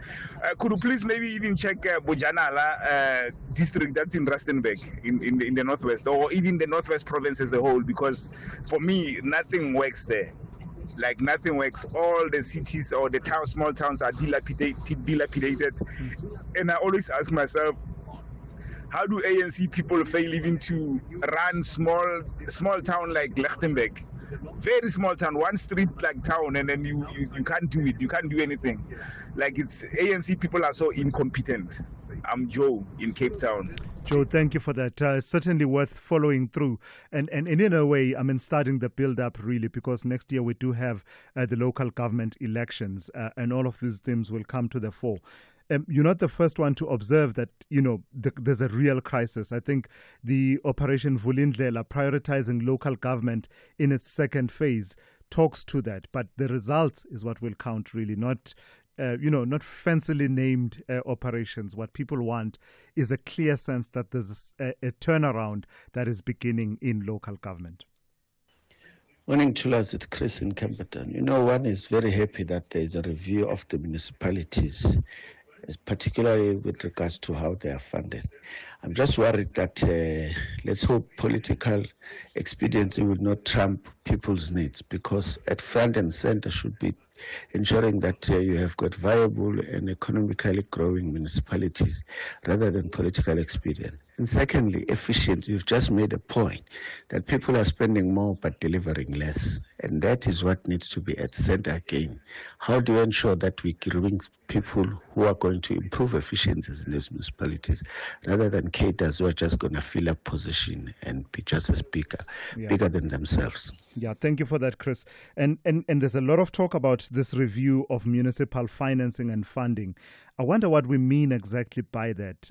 I've not gotten a clear sense of what we mean in terms of, are we talking equitable share versus the current model of conditional grants and municipalities raising much of their own revenues, because a lot of the municipalities just simply don't have that muscle, that ability to raise their own revenues in the traditional ways, right? So what do we do then to make them sustainable in terms of their finances? What does that review entail? And I suppose we'll get the answers as this Operation Vulindlela 2.0 begins to unfold, and maybe we'll be clearer about these issues. Let me take a call from Zwelakhe in Mangaung. You want to comment about the state of the municipality? Good morning, short and sharp for me, please. Thulasizwe, good morning, and good morning to your listeners. Good morning, Zwelakhe. Please go ahead. Yeah, Thulasizwe, you see, I'm one of the individuals that has been consistently highlighting the deficiencies of that municipality. Speaking to yourself now, I'm a litigant before the court. I think now they've last week I've just received the intention of the municipality's application for leave to appear in a matter that deals with the regular appointment that I've highlighted on my different social media platforms. But in a nutshell, I can simply give you that there is a pure unwillingness, and I want to blame it squarely on the national government. Yeah. Remember, Mangaung is still under the national intervention. You find that the Treasury went and pulled the NCR without notifying council. They've went and allowed the mayor to appoint the city manager and subsequently senior manager outside the terms of reference as gazetted.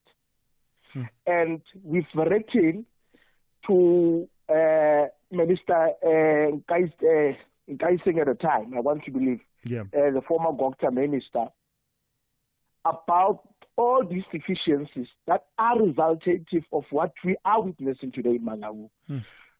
A month after he was appointed, Solomore bloated his staff, his office, with a set of novices, grade 12, grade 10, grade 8, given higher positions. Sure. At exorbitant salary packages, 600,000, 700,000, just above 500,000. Yeah. Then that all of it, these are loyalists, not employees of the municipality. Right. Even if you go to the municipality, we can never say Mpomo Janaka is doing this.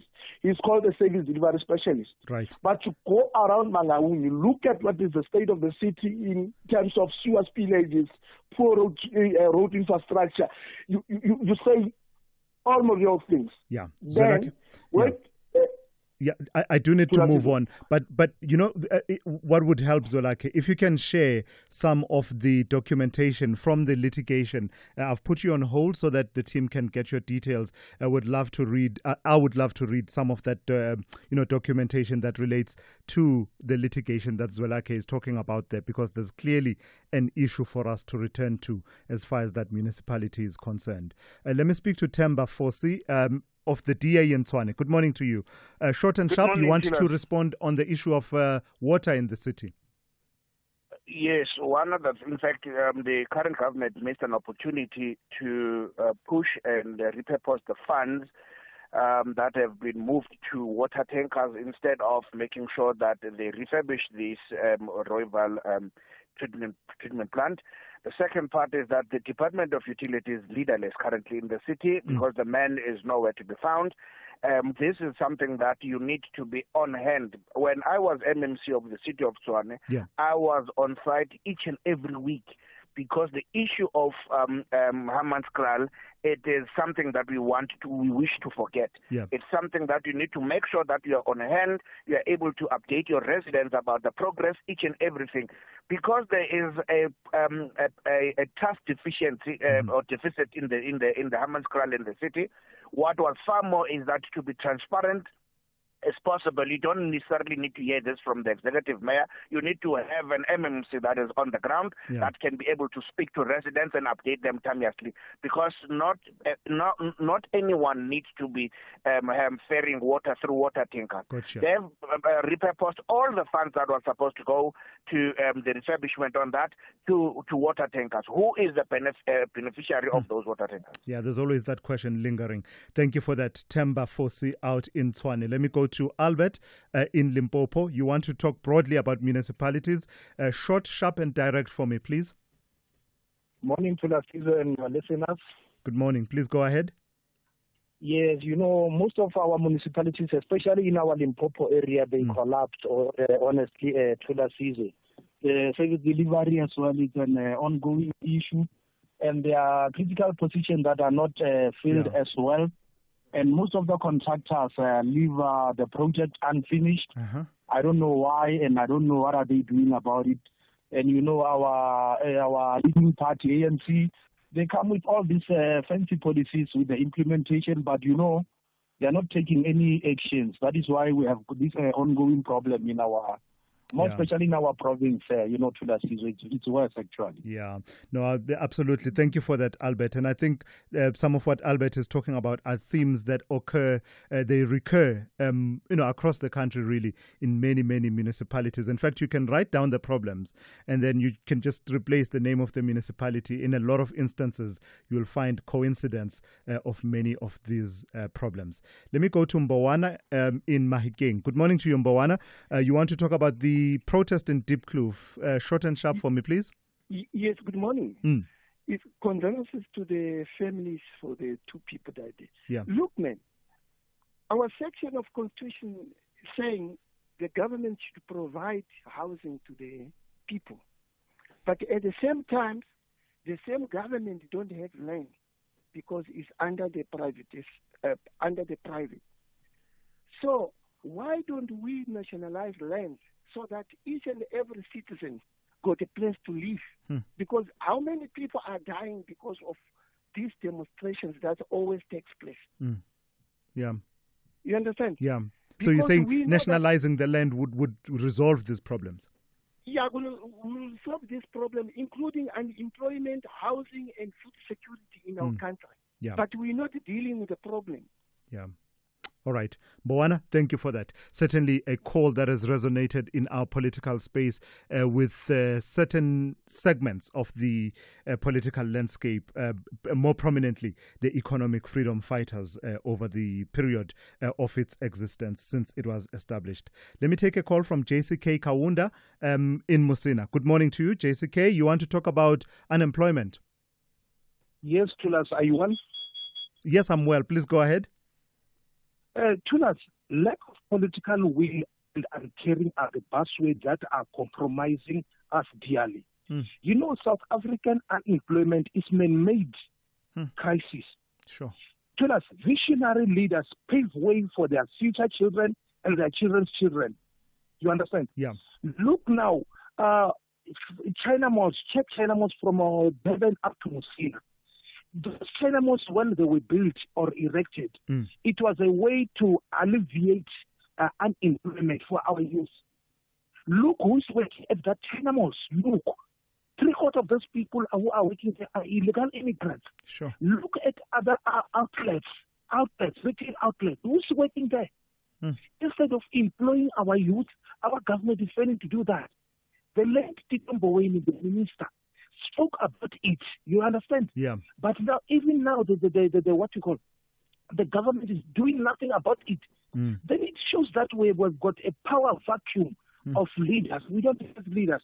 And then finally, this thing will keep on rising because our government is not caring. Yeah. It's time they work and do the right thing. JCK? All right, we do seem to have lost the line to JCK Kaunda there, but I think we got the point that JCK is making about visionary leadership that wants to leave a legacy beyond their current tenure in office, but leave a legacy for generations to come. And just talking about one aspect of that being addressing the issue of unemployment. Thank you for that. We'll take more calls a bit later on in the show, particularly in the third hour. SAFM, guiding you through the rush hour traffic. Good morning, I'm Tshwane. First up, a power station offline due to an explosion overnight. That's the Swartkop substation. Also a fallen cable, probably related. It is causing a bit of chaos around the Vrede Road and Old Joburg Road options, sort of Valhalla Clubview territory. Very busy. Lights are off Pretoria, East Solomon, Mhlanga and Rubenstein. There might be some others. It's very slow through that part of Pretoria today. Midrand, Olifantsfontein, Blue Hills, across the M1 highway down towards Old Joburg Road. Absolute car parking, long queues there this morning to work through. And Joburg straight up the middle from Ormonde to Sandton. There's hardly a gap on the mic. Quite a crash at Heldenace. We thought there might be. N3 North coming through from the Elands is quite busy. Durban this morning, an earlier collision on the Southern Freeway inbound has been cleared up. That happened at Victoria Embankment. So a little bit slow, but it's recovery rather than getting worse. M7 into Pinetown is super heavy. The N3, a stationary truck at Key Ridge, still there as well. So after Shongweni and the M13 from Cassia, both of those routes on your way out towards Pietermaritzburg, quite heavily backed up. Cape Town ahead of the storm that's approaching. Chapman's Peak Drive is closed. If you're South Peninsula, it'll be Okarp-Savek, and pretty busy on the highways. The standouts this morning, the N1 from Plattekloof right through to the city centre, and the R300 under pressure standing from Hindle Road at Delft right through to Van Riebeek Road up at the Kales River exit. Rob Byrne, SAFM Traffic. Join us this Tuesday evening at 7:30 for the latest series of SAFTA award-winning reality show, The Tastemaster SA. Today's theme is all about bread. I love making bread. I am shaking my boots. What a page. We got this, we got this. Oh, that didn't sound convincing. I'm feeling a little stressed. I'm not going to mess this one up. That's The Tastemaster SA. Tuesdays at 7:30, repeats Sundays at 4. Only on SABC2.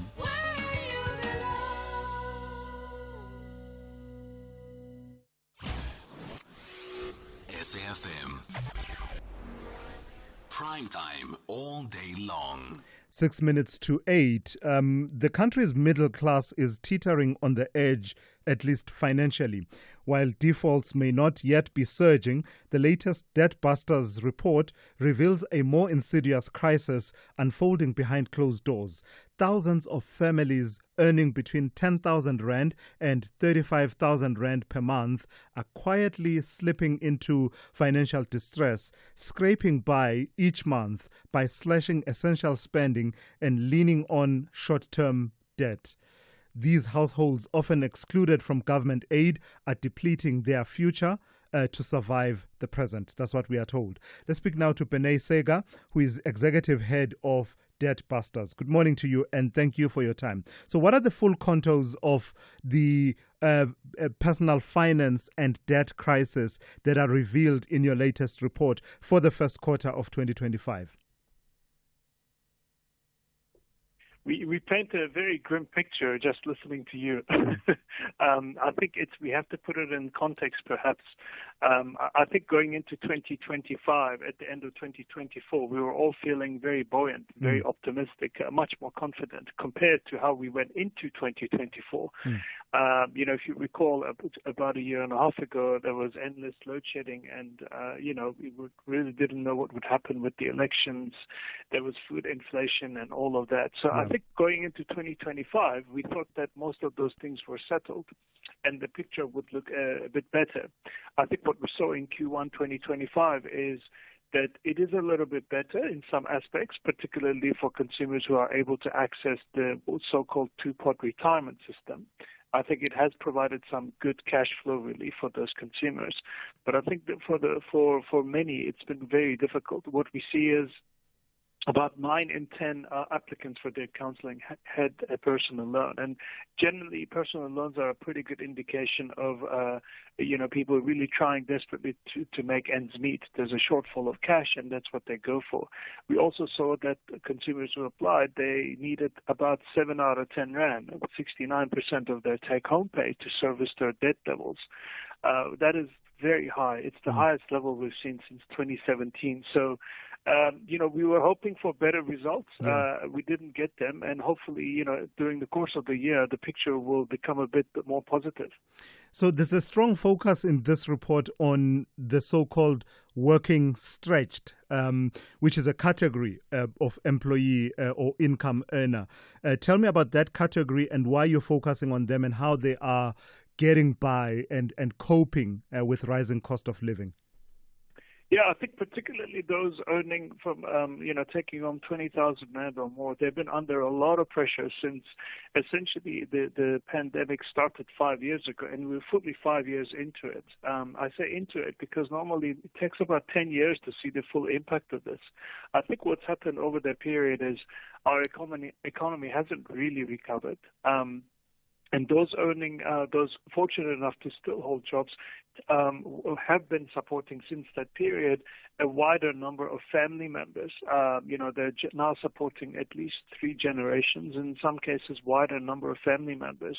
And I think they are the ones who are very, very stretched. And I think our focus is on all income categories, but particularly what came through was those income groups are under severe pressure to the extent that their debt levels are some of the highest that we have seen over the last several years. Yeah. And Benay, one of those features of personal finance and debt is the issue of vehicle finance. You flag and highlight that as a major burden on many households. Yeah, absolutely. And I think I want to reach out particularly to our younger listeners. I mean, Thulasizwe, we're also young, you and I, but some are younger than others. Maybe you. Some of us are younger than others. What we have seen is time and again, those between the ages of particularly 25 to 35 making their first decision to purchase a car. I want to speak to them directly and say, make sure that you are buying a car or you're signing an agreement for a car where you can afford the balloon payment at the end, and you're not really ignoring that large amount of money at the end. What we've seen is that generally the difference between having a prosperous 35-plus-year-old and one who's not is that they committed too much of their take-home pay to paying for a vehicle. And I understand that it's important to have a vehicle, but when you are making the considerations, make sure you understand fully the balloon payment that you'll be liable for if you have one at the end of the 4 or 5 year lease, that you are still liable for it. So make sure that you will have the means to pay for it. And I think in cases what we have seen is those balloon payments have become larger and have become more burdensome for families. And I think this is why we are flagging it.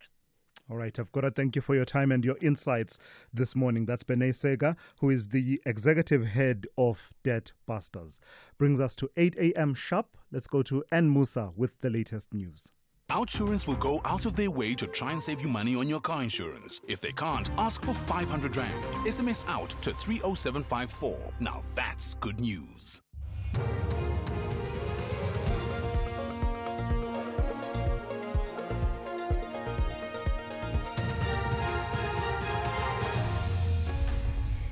In our top stories, Malema slams Godongwana's expected budget speech and a cold front expected to sweep across parts of South Africa. Good morning. EFF party leader Julius Malema has expressed doubt on Finance Minister Enoch Godongwana's ability to table a budget that can provide solutions to the country's high unemployment rate. Godongwana will table the 2025 budget tomorrow, this as South Africa's unemployment rate surged to 32.9%. According to Stats SA, 291,000 people lost their jobs in the first quarter of this year. The labour force contracted despite a growing working-age population, leaving 25.1 million South Africans competing for limited jobs. Malema was speaking at the EFF march to the offices of the National Treasury in Pretoria yesterday. On Wednesday, we are going to listen to another line.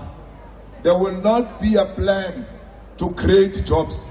There will not be a plan to grow the economy. There won't be money to give to Transnet. There won't be money to give to state-owned enterprises. They want to privatize them so that we can be unemployed. President Cyril Ramaphosa is today expected to get briefings from various ministers who are also in the US to support his engagements. The presidency says Ramaphosa is looking forward to meeting his US counterpart Donald Trump at the White House tomorrow. Ramaphosa arrived in Washington, D.C. yesterday. Shawan Bryce Peace reports. President Ramaphosa was expected to receive a comprehensive briefing from various ministers, including Ronald Lamola of International Relations, who was expected to arrive in the USA directly from bilateral meetings in France and the Netherlands.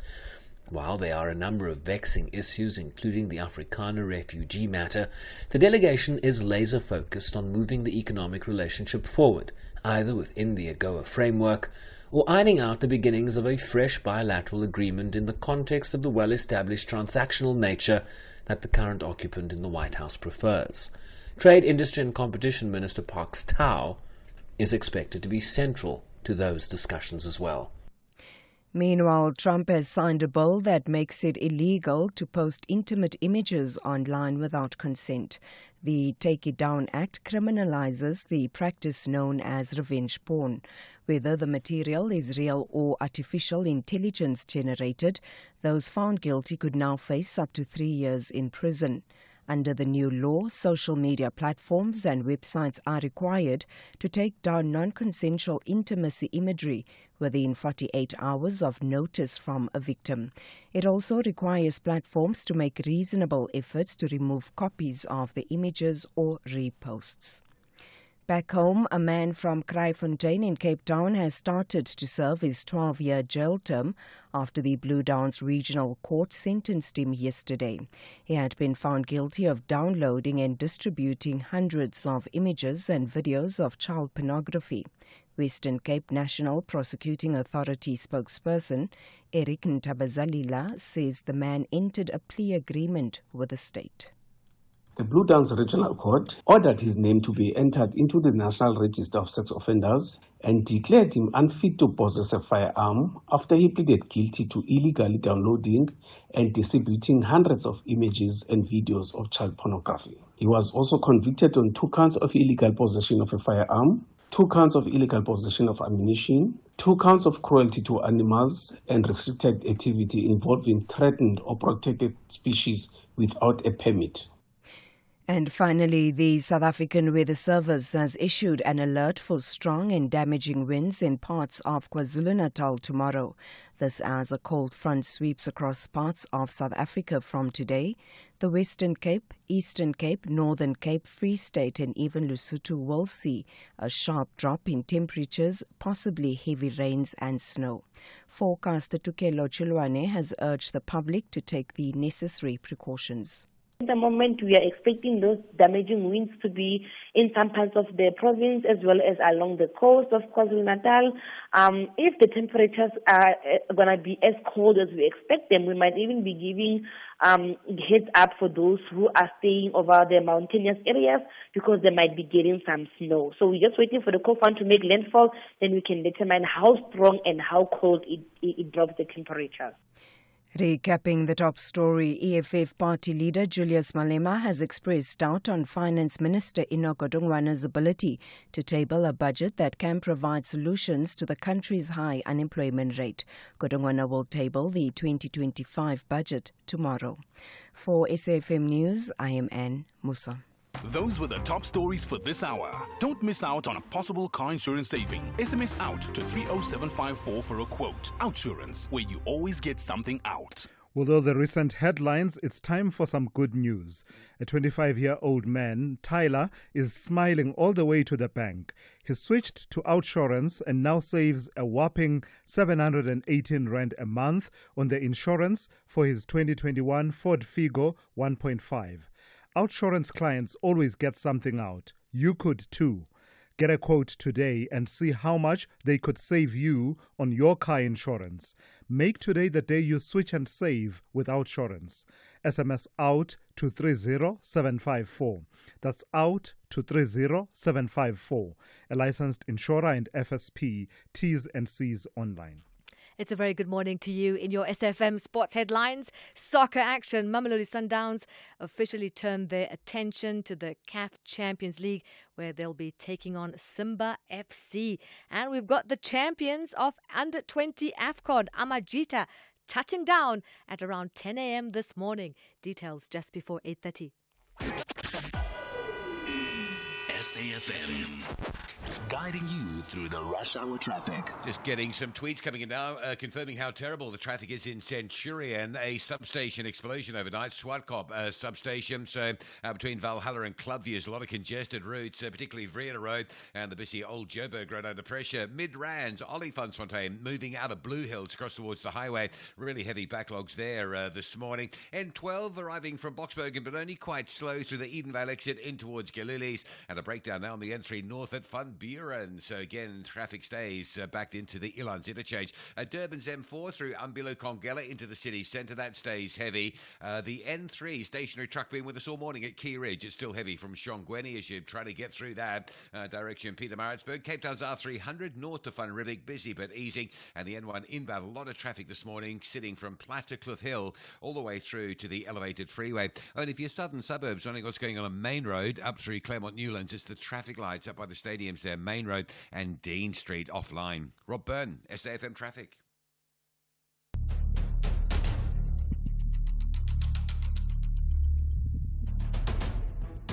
The Morning Brief with Thulasizwe Simelane. Weekdays, Monday to Friday, 6 to 9 a.m. The Morning Brief with Thulasizwe Simelane. Weekdays, Monday to Friday, 6 to 9 a.m. 8 minutes after 8 on this Tuesday. Hey, good morning, folks. We're into the third hour of the morning brief here on SAFM. I want to get straight to your comments and get your inputs as well. So I won't spend much time recapping what we've covered in the last few hours. Let me just read one or two WhatsApp messages that have come through. Someone here says, I'd like to ask if our government will revoke the citizenship of the so-called refugees that went to the USA. Surely, by accepting refugee status, they are giving up citizenship. The technical answer, is that I don't know. I don't think that they can do that because Section 20 of our Constitution talks about no citizen can be deprived of citizenship. Deprivation being, something that would be argued and debated at length, as happened recently with that court judgment that talked about holding dual citizenship. Then there are all the entitlements of citizenship in Section 3 of the Constitution. But the bottom line of what I'm saying is, I don't know if accepting refugee status in another country necessarily means that you are giving up your citizenship in your country of origin. Even in contexts where you are a genuine refugee, fleeing war or some calamity or another, you don't necessarily relinquish your citizenship. You're merely saying, right now, I'm not able to avail myself to the protection of my country because of the circumstances. When the circumstances improve, the idea is that you should be able to then return to that other country, to your country of origin. So that's the technical answer. It's quite different, of course, from the moral arguments and other arguments that we can have about them accepting this designation that says they are refugees. Then someone, Nico, talking about our focus on municipalities, saying, can you also check how the Makhado municipality performed? We have areas like Waterval and Elim. Elim Hospital doesn't have proper, clean running water. They are currently using boreholes. So just that issue that has to do with service delivery in municipalities. And then lastly, let me read this one from Abe. Abe says, hi to Lasizwe. Privatize all municipalities. 3 words, straightforward. I don't know, Abe. I don't know if it's that easy. But yeah, that's the suggestion from Abe. So let's get it started. The third hour of the morning brief starts now. He's short, loud, and definitely not a licensed therapist, but he's asking the hard questions. It's Heart to Heart with Kevin, the only talk show where the guests spill the tea and Kevin spills the jokes. Real talk, real laughs, and real short host. Heart to Heart with Kevin, Wednesdays at 7 p.m. on S3. Reigning champions Bafana Style are in a jubilant mood closer to the end of the season. They are enjoying every moment on the summit, but Magesi FC have an agenda to cause an upset. This is the Betway Premiership. Witness Mzansi's beautiful game, Mamelodi Sundowns FC versus Magesi FC on Sunday 18 May, streaming live on SABC Plus and SABC 1 at 4:30 p.m. Also available on SABC radio stations at 5:30 p.m. Proudly brought to you by SABC Sport. For the love of the game. Call Thulasizwe now. 086 000 2032. Coming to your calls in a moment, but first let me take a few of your voice notes. Thulas, this country has really gone to the dogs. How does anyone come into your country, commit fraud? They come in illegally, they commit fraud by obtaining illegal documents, and the court says, no, give them asylum. I mean, honestly, this is so bad, man. David here in Pretoria. Yeah, Thanks. David, you strike at the heart of the debate that I imagine will dominate when this case goes for confirmation of constitutional invalidity of those segments of the Refugees Act. I think there'll be much debate about that says, how does the system then get protected? The system of refugees in the country get protected when you take away this instrument that says, if you've entered the country through other means other than through a border, and have failed to obtain that transit permit, which you have to get within 5 days of coming into the country, or you possess illegal documents, South African documents, you could be excluded from being designated a refugee. I do imagine that that will dominate the discussion when the case goes to the Constitutional Court. Good morning, Dr. Thulas is Fred the Trucker. Dr. Thulas, yesterday I did send a message, a voice note, saying these leaders that mislead the community to say, let's go and protest on the street.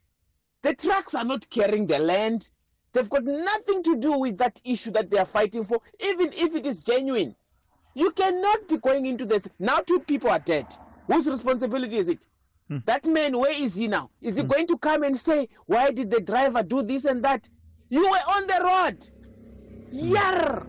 Yeah, Fred, I can tell this incenses you, and I can understand why. It's that tricky balance between being disruptive, because there's a case to be made for being disruptive when you are holding a protest. And it's not just me saying this, okay? Don't think I'm now advocating for illegality. No, it's an actual concept within the debates about methods of protest, that if a protest doesn't disrupt anything, it's not effective.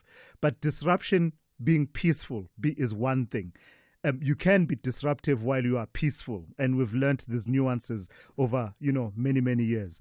But then there's the element of illegality and criminality. So striking that balance such that you do what many years ago, I think it was a study called The Smoke That Calls, that you are likely to get a response if you are disruptive, but don't cross the line into illegality and criminality.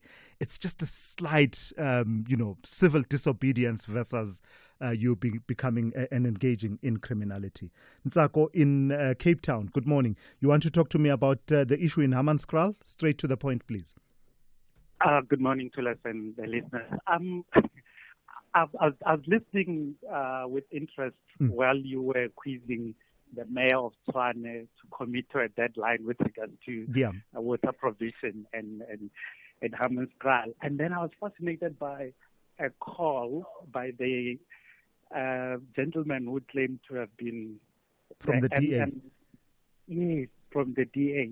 I mean, and I'm wondering, is there any way in the legislation where it allows for personal liabilities, especially when there's a crisis, for instance, or a disaster? Because when this gentleman was an MMC, more than 30 people died in Hammanskraal, Yeah. due to a cholera outbreak, and no one seems to have taken responsibility for that. Yeah. And he has a nerve to come on radio and said when DA was in power, when I was MMC, we used to talk to people. Which people? The dead people? Come on. Yeah. Thank you very much. That's an interesting point you raised there, Ntsako. Very fascinating point. Maybe you should lead the charge and see if you can craft some kind of litigation around the personal liability of people who hold office for some of the disasters that occur while they are in office. Ndumiso in Mbombela, good morning to you. You want to talk to me about President Ramaphosa. Straight to the point, please.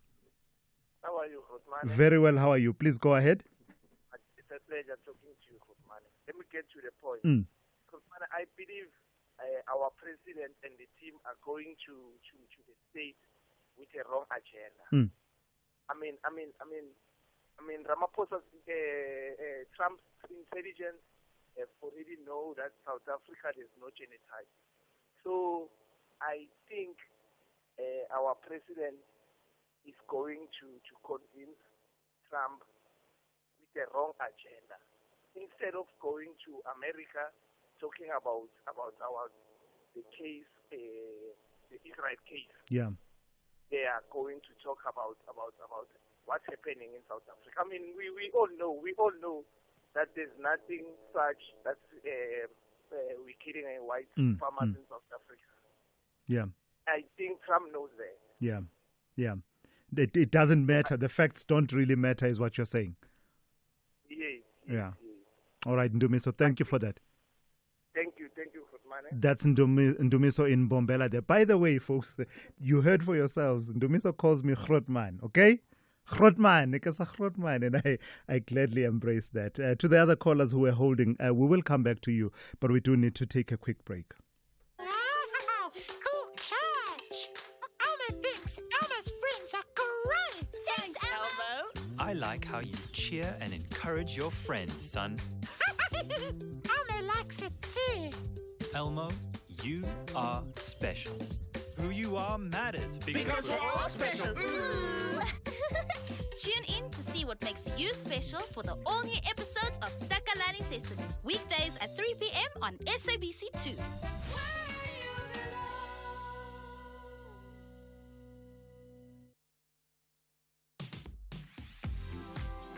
Get your payments done with the utmost security and convenience when you purchase a TV license now. With our new secure payment systems with a one-time PIN, OTP feature, and the choice of receiving your OTP via SMS or email, you can ensure prompt and secure payments.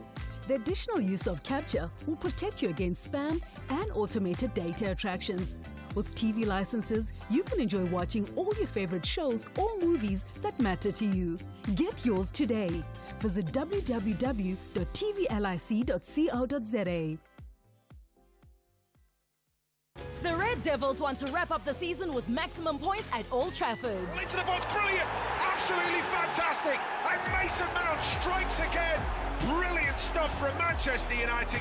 While the Villains want to conclude their good race with a victory. Rodgers turns and sees a knee ball into Ollie Watkins, and he's touched it home. Ollie Watkins breaks the record.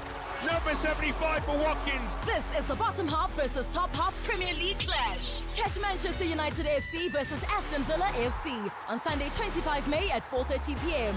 Streaming live on SABC Plus and S3. Proudly brought to you by SABC Sport. For the love of the game. We plan for vacations, retirement, and even tonight's dinner. But do we plan for our health? It's how we protect our family's future. So who are you staying healthy for? And how can you protect their future? Choose Dis-Chem Life, the life cover that helps you live a healthier, more rewarding life with health checks and extra rewards. Visit dischemlife.co.za now. Dis-Chem Life. Choose a better partner for life. Dis-Chem Life is an authorized FSP 50594, underwritten by Guard Risk Life, a licensed life insurer FSP 76. T's and C's apply. Thulasizwe Simelane on the Morning Brief. Weekdays, Monday to Friday, 6 to 9 a.m. 21 minutes after 8 on this Tuesday. In this country, many boys still grow up being told that, quote-unquote, real men don't cry. From classrooms to playgrounds, the pressure to quote-unquote man up teaches them to hide vulnerability, creating a culture of emotional silence.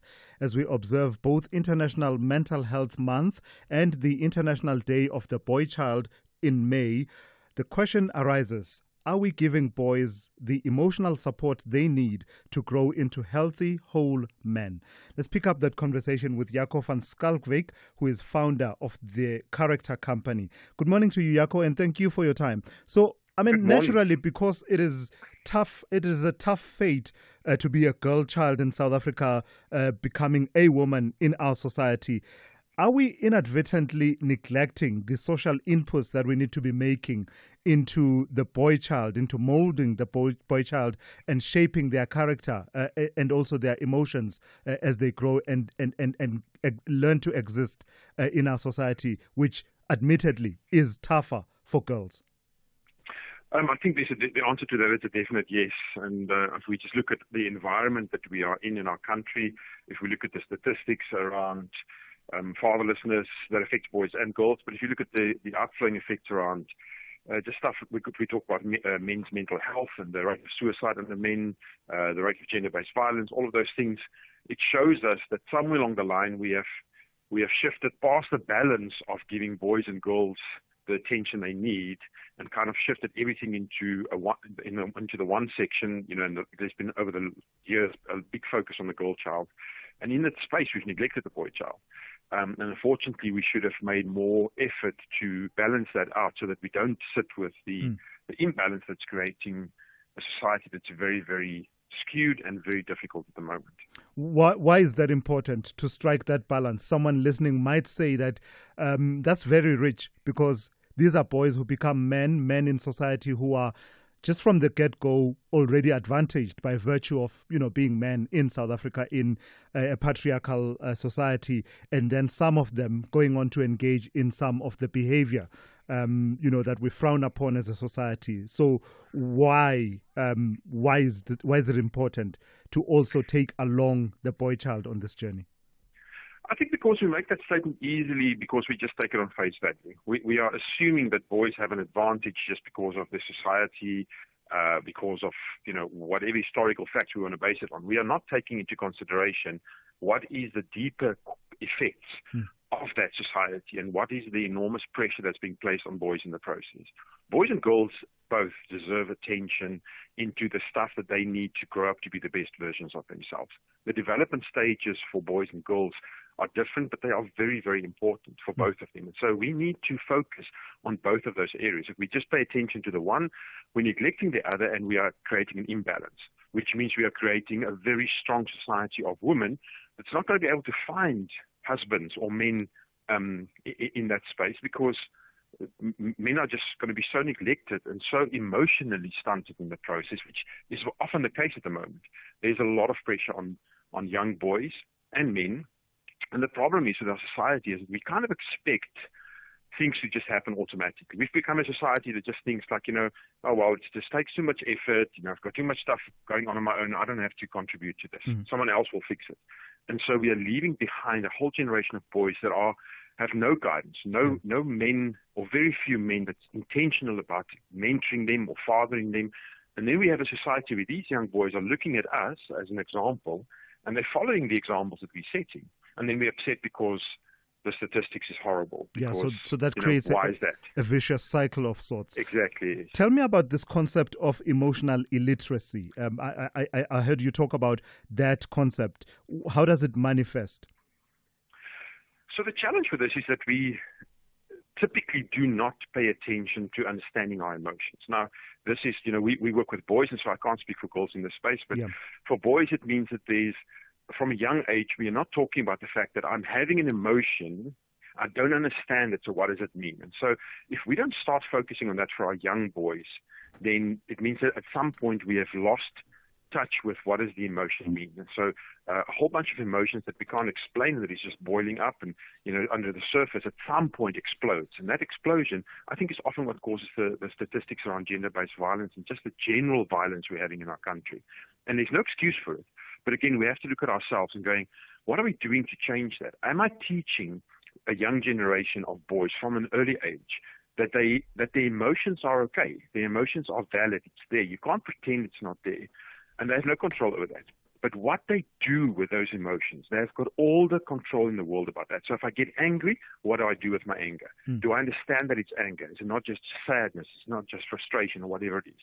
Because the consequence of my behavior, again, I have no control over. So we teach the boys in the character from a young age. So what do you feel? And sometimes it's, just we work with a generation that talks in pictures. So use emojis or use little pictures and saying, on this graph, if you see these faces, which one do you feel right now?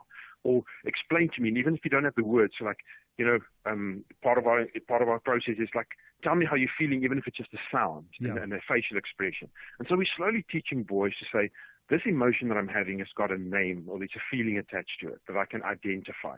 And there's a whole lot of them. It's not just 3, but unfortunately we have a generation of men today that at the best can answer can name 5 emotions. And then, of course, society tells us that you shouldn't be in touch with your emotions. You should be tough all the time. And so we're raising a generation of cowards because it takes an enormous amount of courage to say, guys, I'm struggling here. I don't know how to do this. No one has showed me. So how do I do this?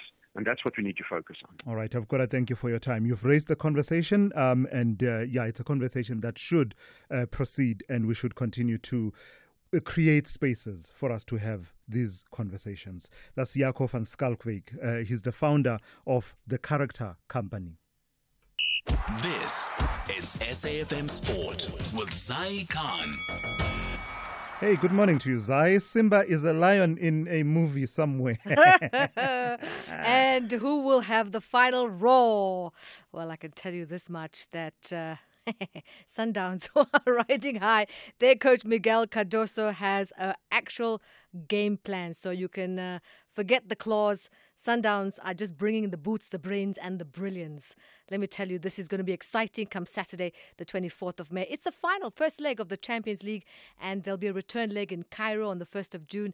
After the continental campaign, the Tshwane Giants will start preparing for the FIFA Club World Cup tournament, which will start in mid-June. Here's the Sundowns coach, Miguel Cardoso.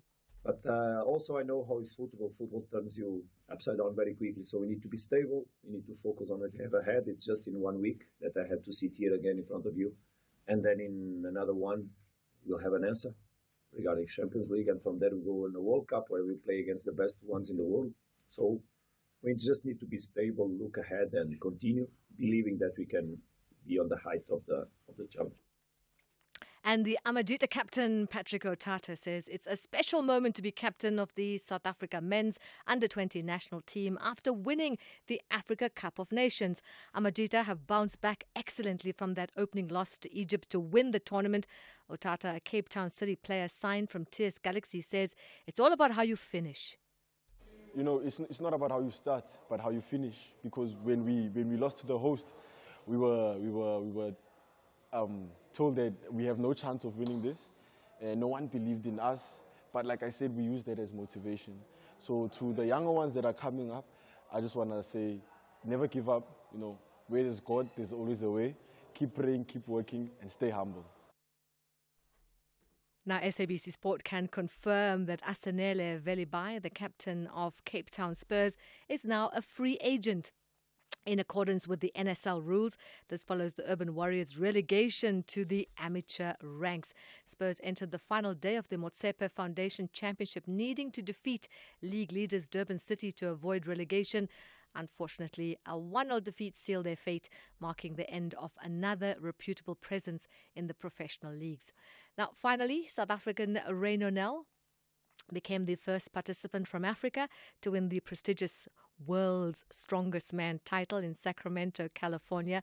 Besides becoming the first man from outside Europe and North America to win the title, the former Cheetahs rugby player also made history by becoming the first rookie to win the event in 28 years. The 30-year-old Nell defeated the defending champion Tom Stoltman by just half a point in a 2-day final to claim the victory. And that's how we outmuscle our way from here. We've got more sport. John Hediker is up around 12:30. I'm Zai Khan. Good morning, I'm Anne Musa. In the headlines, it's unclear whether Minister in the Presidency, Kumbutso Ntshabeni, will apologize to the Solidarity movement over allegations that it's spreading misinformation. Solidarity has started legal action to charge Ntshabeni with defamation. EFF party leader Julius Malema has expressed doubt on Finance Minister Enoch Godongwana's ability to table a budget that can provide solutions to the country's high unemployment rate. Godongwana will table the 2025 budget tomorrow. And the South African Weather Service has issued an alert for strong and damaging winds in parts of KwaZulu-Natal tomorrow. This as a cold front sweeps across parts of South Africa from today. I'll have details on these and other stories at 9. SAFM, guiding you through the rush hour traffic. Looks like a work from office day for the work from home crew that are still at that. Joel, coming into Sandton, very busy through Woodmead, through Bryanston, coming down through Rivonia, out through Hurlingham. If you're on your way into Sandton, there's just a lot of congestion this morning. 2 sets of roadworks on the R21, north by Pomona, and then again up by Tembisa. So on your way out of the airport towards Pretoria, that will be slow until the rush hour volumes ease up. Esky and Pathleli into Pretoria, slow through Marabastad. Traffic lights at WFN Como are down. And there's some queuing pressure on the N14, just heading north into Pretoria, approaching the Eupheus Road exit. Also the Delmas Road coming up in towards the Solomon Mshlungu Junction. That's quite heavy this morning. That's unusual. Maybe some traffic lights out there. Stationary truck going out of Durban at Key Ridge is finally being cleared, but there's still a backlog. Looks like maybe another one at Cliffdale. Very heavy, just after Shongwedi up Key Ridge and into that Cliffdale area. Cape Town's N1 remains slow, as it has been most of the morning from Plattekloof Hill right through to the elevated freeway and the city centre area. And don't forget, if it's not already raining where you are, there is some rain due into Cape Town across the course of the morning. Please remember to drive safely on those wet roads. Rob Byrne, SAFM Traffic. The business update on SAFM. Let's say good morning once again to Ndauling Lechela. Ndauling, let's start with Vodacom. You're telling us that they are betting on Egypt and Tanzania for future growth. That's right, Thulas. They are optimistic about growth prospects in the current financial year, driven by its operations in Egypt and Tanzania. The company's CEO, Shamil Jusuf, attributed the group's resilient performance to recent currency market stability in Egypt, which bodes well for the future. Now, Egypt has become a significant contributor to Vodacom's growth, with a 45.2% increase in local currency service revenue, driven by the uptake of Vodafone Cash and growing demand for mobile and fixed connectivity. The country now accounts for 23% of the group's service revenue, with over 50 million customers. In South Africa, the business reported a 2.3% growth in service revenue, led by a recovery in the prepaid segment and sustained data traffic growth. The international business, including Tanzania, also achieved service revenue growth. Vodacom's also been working to diversify revenue streams, and this has seen it focus on financial services. That division doing very well, with revenue up 17.6% on a normalized basis, accounting for over 11% of group service revenue. M-Pesa processed over $450.8 billion in transaction value, an 18.3% increase. Looking ahead, though, the group is targeting growing its customer base to 260 million and financial service customer base to 120 million. This, of course, is part of its Vision 2030 strategy. Yeah, seriously ambitious growth targets that have been set. Yeah. In other company news, Dowling, tell me about Famous Brands. They are doing well, I see. That's right, Thulas. The owner of popular restaurant franchises like Debonair's, Steers, and Wimpy has reported a near 12% rise in full-year earnings, with revenue also coming in higher, up 3.2% to 8.3 billion rand. Now, this performance comes despite constrained consumer budgets and increased competition. The company's regional performance was mixed, though, with sales in the SADC region declining 0.3%. However, revenue increased 10%. The AME region recorded a revenue increase of over 27%, While the UK region experienced challenges, revenue there declining 18.5%. Famous Brands opened 122 new restaurants in the financial year 25, including more drive-thrus. Looking ahead, the group remains cautious about its prospects for the 2026 financial year. It cited geopolitical tension and trade wars and the impact that could have on inflation and then trickle down into consumers' pockets. But the company is focused on securing new product listings and winning further market share. Lastly, Dowling, what kind of a day can we expect on this Tuesday in the markets? Local markets likely to start the day mixed. Some positive sentiment coming through from its peers like China, so that's likely to influence activity here at home. In terms of local news, markets will be digesting an update from Sasol and results from Newton, previously known as Transaction Capital. Meanwhile, in currency markets, the rand remains steady as President Ramaphosa prepares to meet President Trump and ahead of Budget 3.0. The local unit sitting at 18.08 to the dollar this hour. Then looking at the U.S., futures are in negative territory, and this despite a positive finish in yesterday's session. Then over in Asia, stocks in the green and likely to close in positive territory. This, of course, follows the rate cut that we saw out of China this morning. All right, Ntauling, thank you for that. That's Ntauling Lechela there, having kept you updated on all news to do with the economy, business and the markets over the last 3 hours. We'll talk to Ntauling again tomorrow morning. He's short, loud, and definitely not a licensed therapist, but he's asking the hard questions. It's Heart to Heart with Kevin, the only talk show where the guests spill the tea and Kevin spills the jokes. Real talk, real laughs, and real short host. Heart to Heart with Kevin, Wednesdays at 7 p.m. on S3. Call Thulasizwe now, 086 000 2032. Yeah, let's try and fit in as many of these calls as possible. We want to hear from all of you. So if you don't mind, once again, that request, I know it's a bit unnatural to not greet. We are Africans after all. We always greet. But I think let's try and prioritize getting the point across. So let's go straight to it then. Bramoro, you lead the charge and you set the example. Good morning to you. Good morning, sir.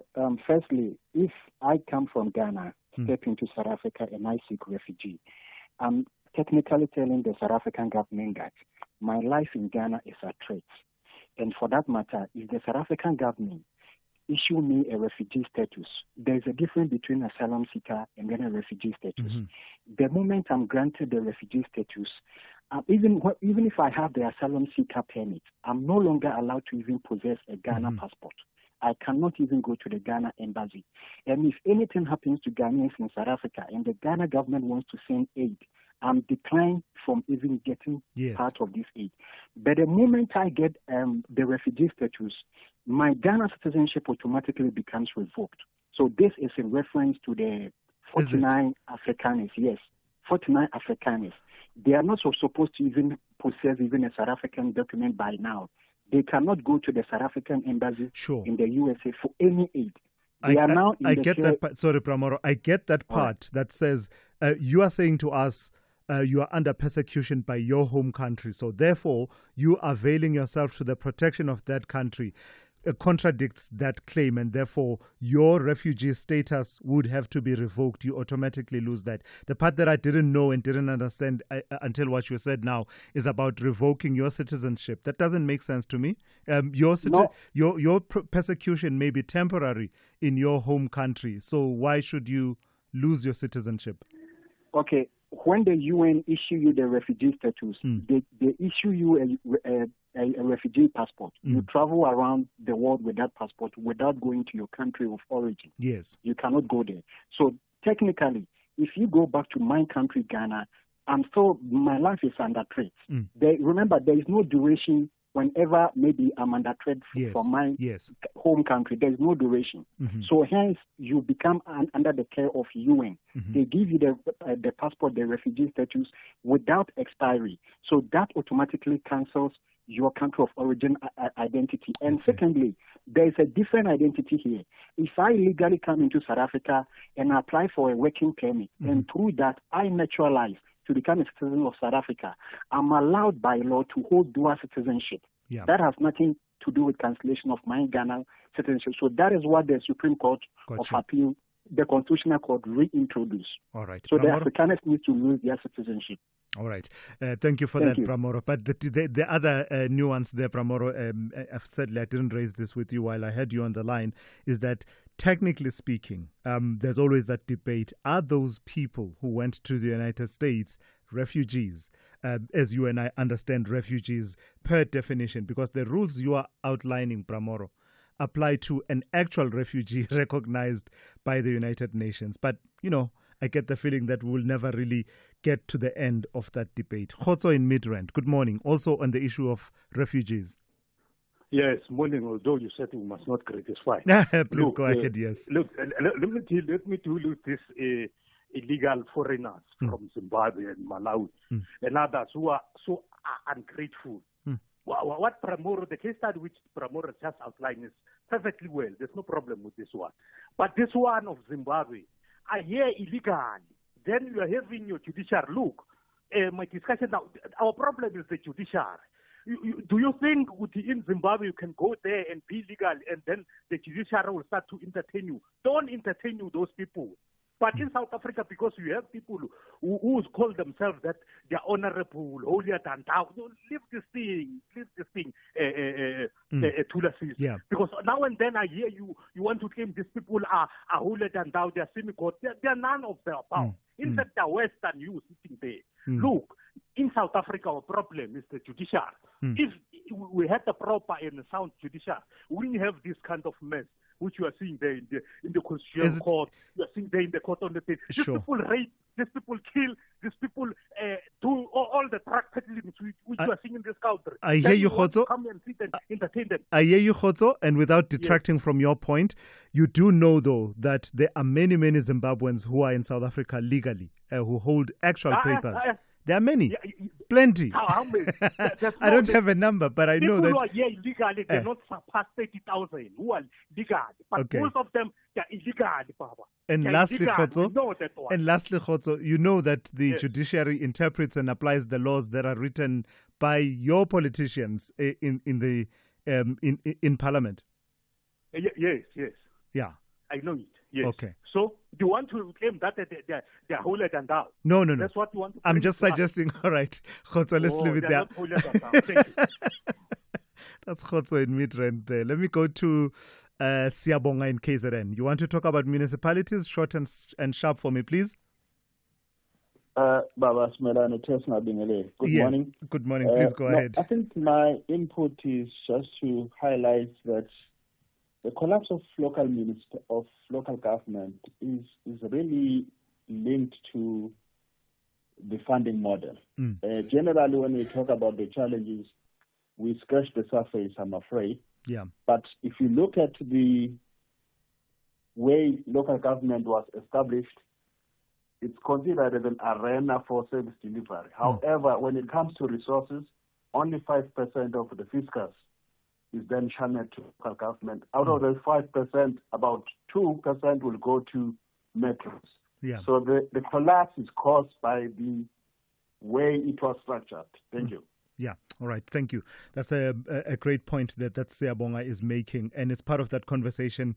I was saying that I would like to get more clarity what we mean when we say we are relooking, we need to relook the funding model. What would it then look like? Because Siyabonga was talking about how it looks at the moment. Rich in Durban, good morning. You want to talk about the boy child? Please go ahead. Thulas, yes, man. You know, this International Day of the Boy Child is something that purports to solve essentially a self-created problem. We must raise children. This thing of dividing children between, I'm a parent of a girl and a boy. Yeah. There's no division. in my house, in my household. And then we create this thing that these children are suffering patriarchy. Where's the patriarchy in my house? I may even ask you, Tulas, have you ever experienced patriarchy? Yes, No. Yes, I have. As a man, I know the privileges that I enjoy just by merely being a man in a patriarchal society. I simply cannot claim to be in the same position as a woman in South Africa. I just can't. You know, Tulas, in corporates, where I've worked, my colleagues, whether I'm a man or a woman, we do the same job, pay is not regulated whether you are a woman. I've never experienced that.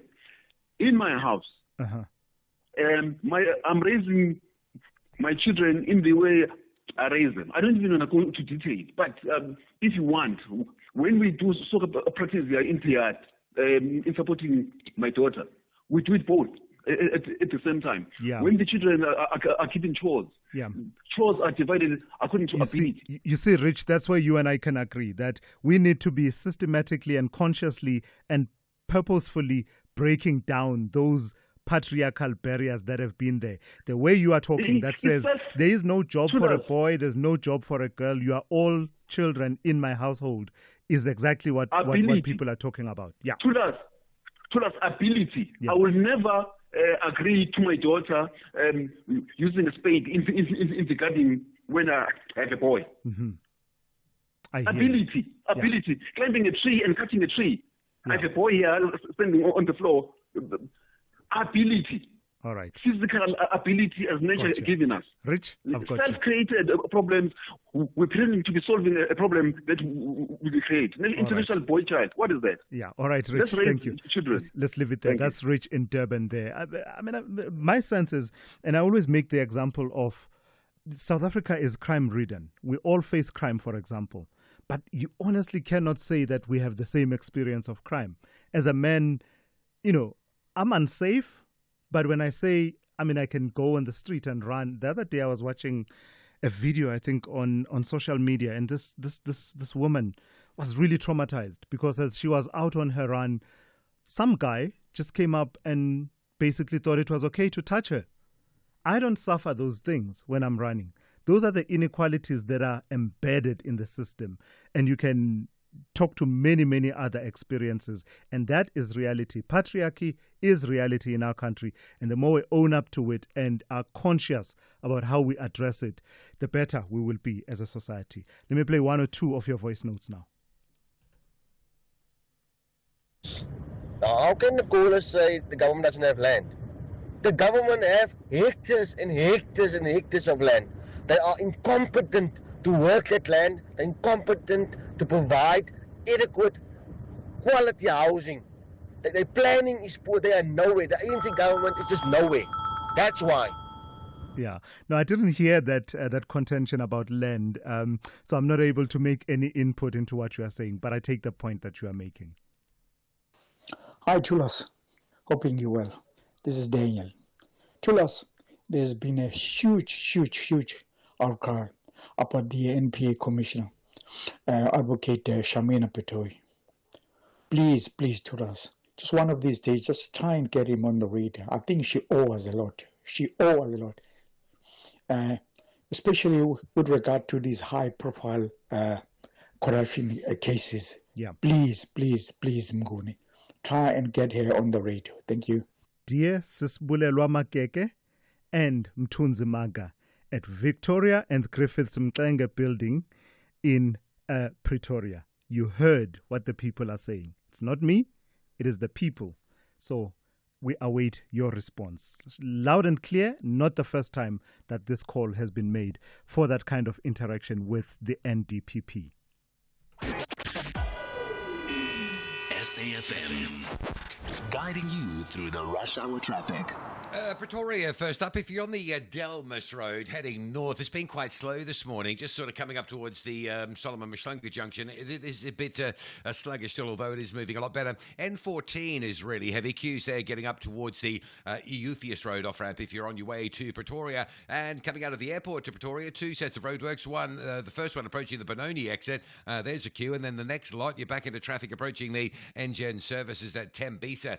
So two queues to work through there. Breakdown just after Malabongwe. The N1 North is slow, and the Mike one this morning from Parktown all the way up to Grayston Drive. Pretty heavy on your way in towards Sandton. That's coming up from Central Joburg side. Still heavy between Keeridge and Cliffdale on your way to Pietermaritzburg. Looks like another truck has broken down after the earlier one at Keeridge backed everything up and was cleared, but that traffic still very heavy on your way to Pietermaritzburg at Cliffdale. Cape Town, the N1 into town. Plattekloof to the elevated freeway stays busy. The M3 quite slow this morning from bottom of Wynberg Hill all the way through towards the Hospital Bend area. M5 moving slow through Rondebosch up towards the N2. And don't forget the rain. If it's not already wet where you are, it is arriving shortly. Rain in the greater Cape Town area. Drive safely on those wet roads, please. Rob Byrne, SFM. Reigning champions Bafana Style are in a jubilant mood closer to the end of the season. They are enjoying every moment on the summit, but Magesi FC have an agenda to cause an upset. This is the Betway Premiership. Witness Mzansi's beautiful game, Mamelodi Sundowns FC versus Magesi FC on Sunday 18 May, streaming live on SABC Plus and SABC 1 at 4:30 p.m. Also available on SABC radio stations at 5:30 p.m. Proudly brought to you by SABC Sport. For the love of the game.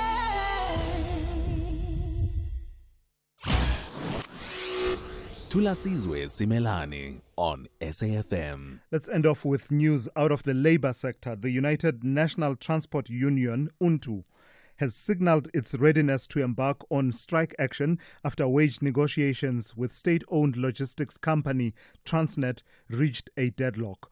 Despite a 3-day intervention by the Commission for Conciliation, Mediation and Arbitration, the CCMA, no agreement was reached, prompting the union to issue a 48-hour strike notice if no revised offer is made by Monday.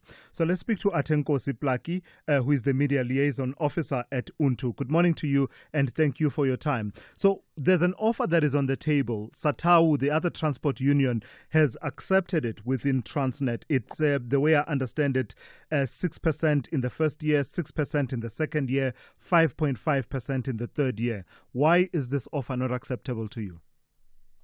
Good morning, and good morning to the SAFM listeners.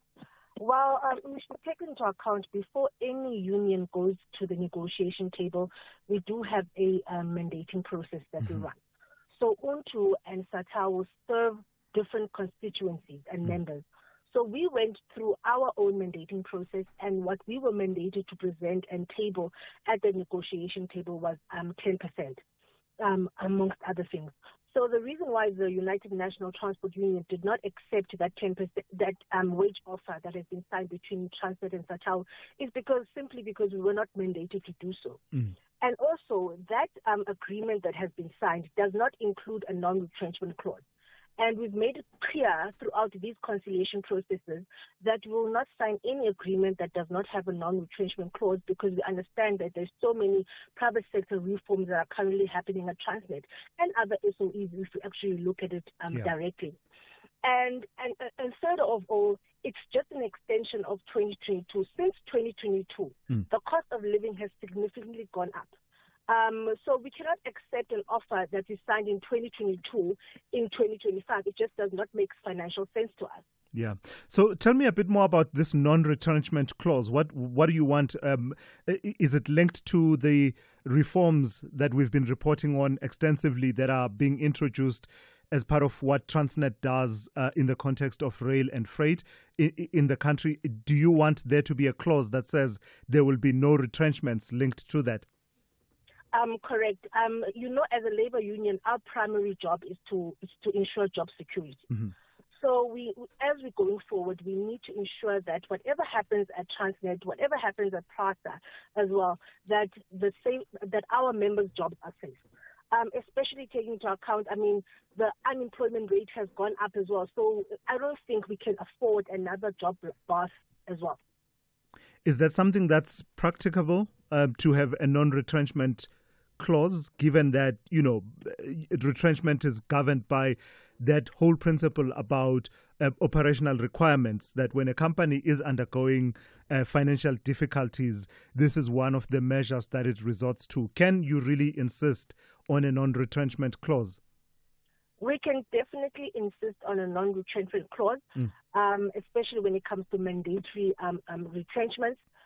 It's not out of the ordinary that a union requires a non-retrenchment clause. We've had non-retrenchment clause in the past. I see. So we find it very strange that Transnet doesn't want to commit to this non-retrenchment clause when all these private sector reforms are currently taking place.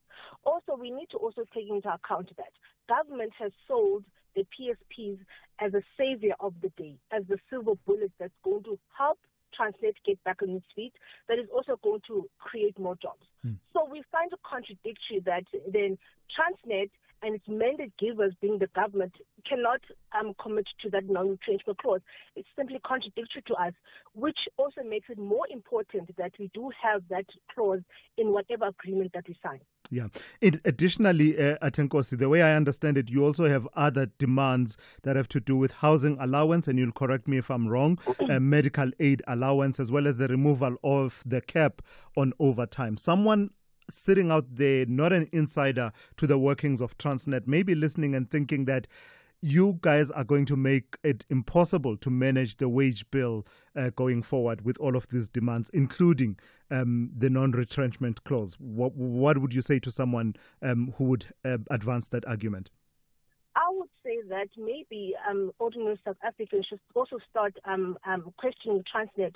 If they was not in a better financial position, why did the board get bonuses worth millions when they only worked 6 months?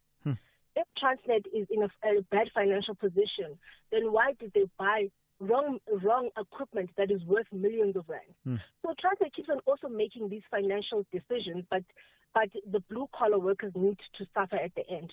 And also, it's very important to also emphasize that while we were mandated to present 10% with your medical aid, with your housing, with your overtime, during the conciliation process, as leadership, we also have to take initiative and also take decisions.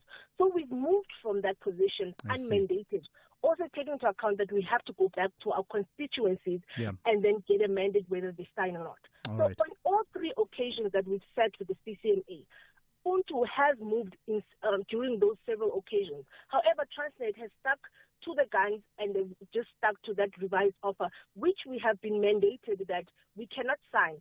If that is the case, then we will go to the streets. It's as simple as that, as we've been mandated by our 26,000 members. And lastly, then, you, just on that point, you've been mandated by your, you say, 26,000 members. So what does that mean? Is a strike inevitable? Listen, we've been committed to the CCMA intervention process. As I'm speaking to you right now, I'm at the Transnet Bargaining Council. We're holding an urgent meeting. So we just want to find out if we'll be either receiving a revised offer from Transnet or we'll be receiving facilitators' proposals from the CCMA. If we get either of these, then we'll take it out for mandate. As we've said, we've been reasonable. We've tabled wage offers that are way below the 10% unmandated, meaning we have to go back to our members. However, we have non-negotiables, which is that non-retrenchment clause, and our members need to get back paid because they've suffered for 2 months, while Fatau members have received an increment. And instead of all, it needs to be better than the 2022 wage agreement that we signed. All right, I've got to thank you for your time. We'll be watching it very closely. That's Atenkosi Simelane, who is the media liaison officer at the United National Transport Union. Call Thulasizwe now, 086 000 2032. Right, let me take a quick WhatsApp message from someone who says, Transnet employees are getting paid more than ordinary government workers. How can they complain about the cost of living? That is a message there from someone. And then lastly, let me just end it off with this voice note that has to do with the issue of municipalities that we've been talking about. Hi, Thulas, connecting your conversation to what the Minister Velenkosini yesterday was talking about in terms of consolidating some of the municipalities. may you then bring him back, because he was on another show yesterday, but he was talking about how struggling municipalities will then be consolidated to make one bigger municipality, so that you can discuss the issue of Mangaung and the surroundings if that falls under that plan. Thanks, it's Bongi here. Yeah, Bongi, thank you for that. It's a great suggestion. And thankfully, the minister is never really difficult in terms of availing himself for those kind of conversations and interviews. But that's it, really. That's our full and final account to you this morning in lieu of your morning brief. Stand by. More quality news, current affairs and talk programming continuing here on SAFM, starting with The Talking Point with Kethi Mohlahlana, coming up after the news with Ann Musa.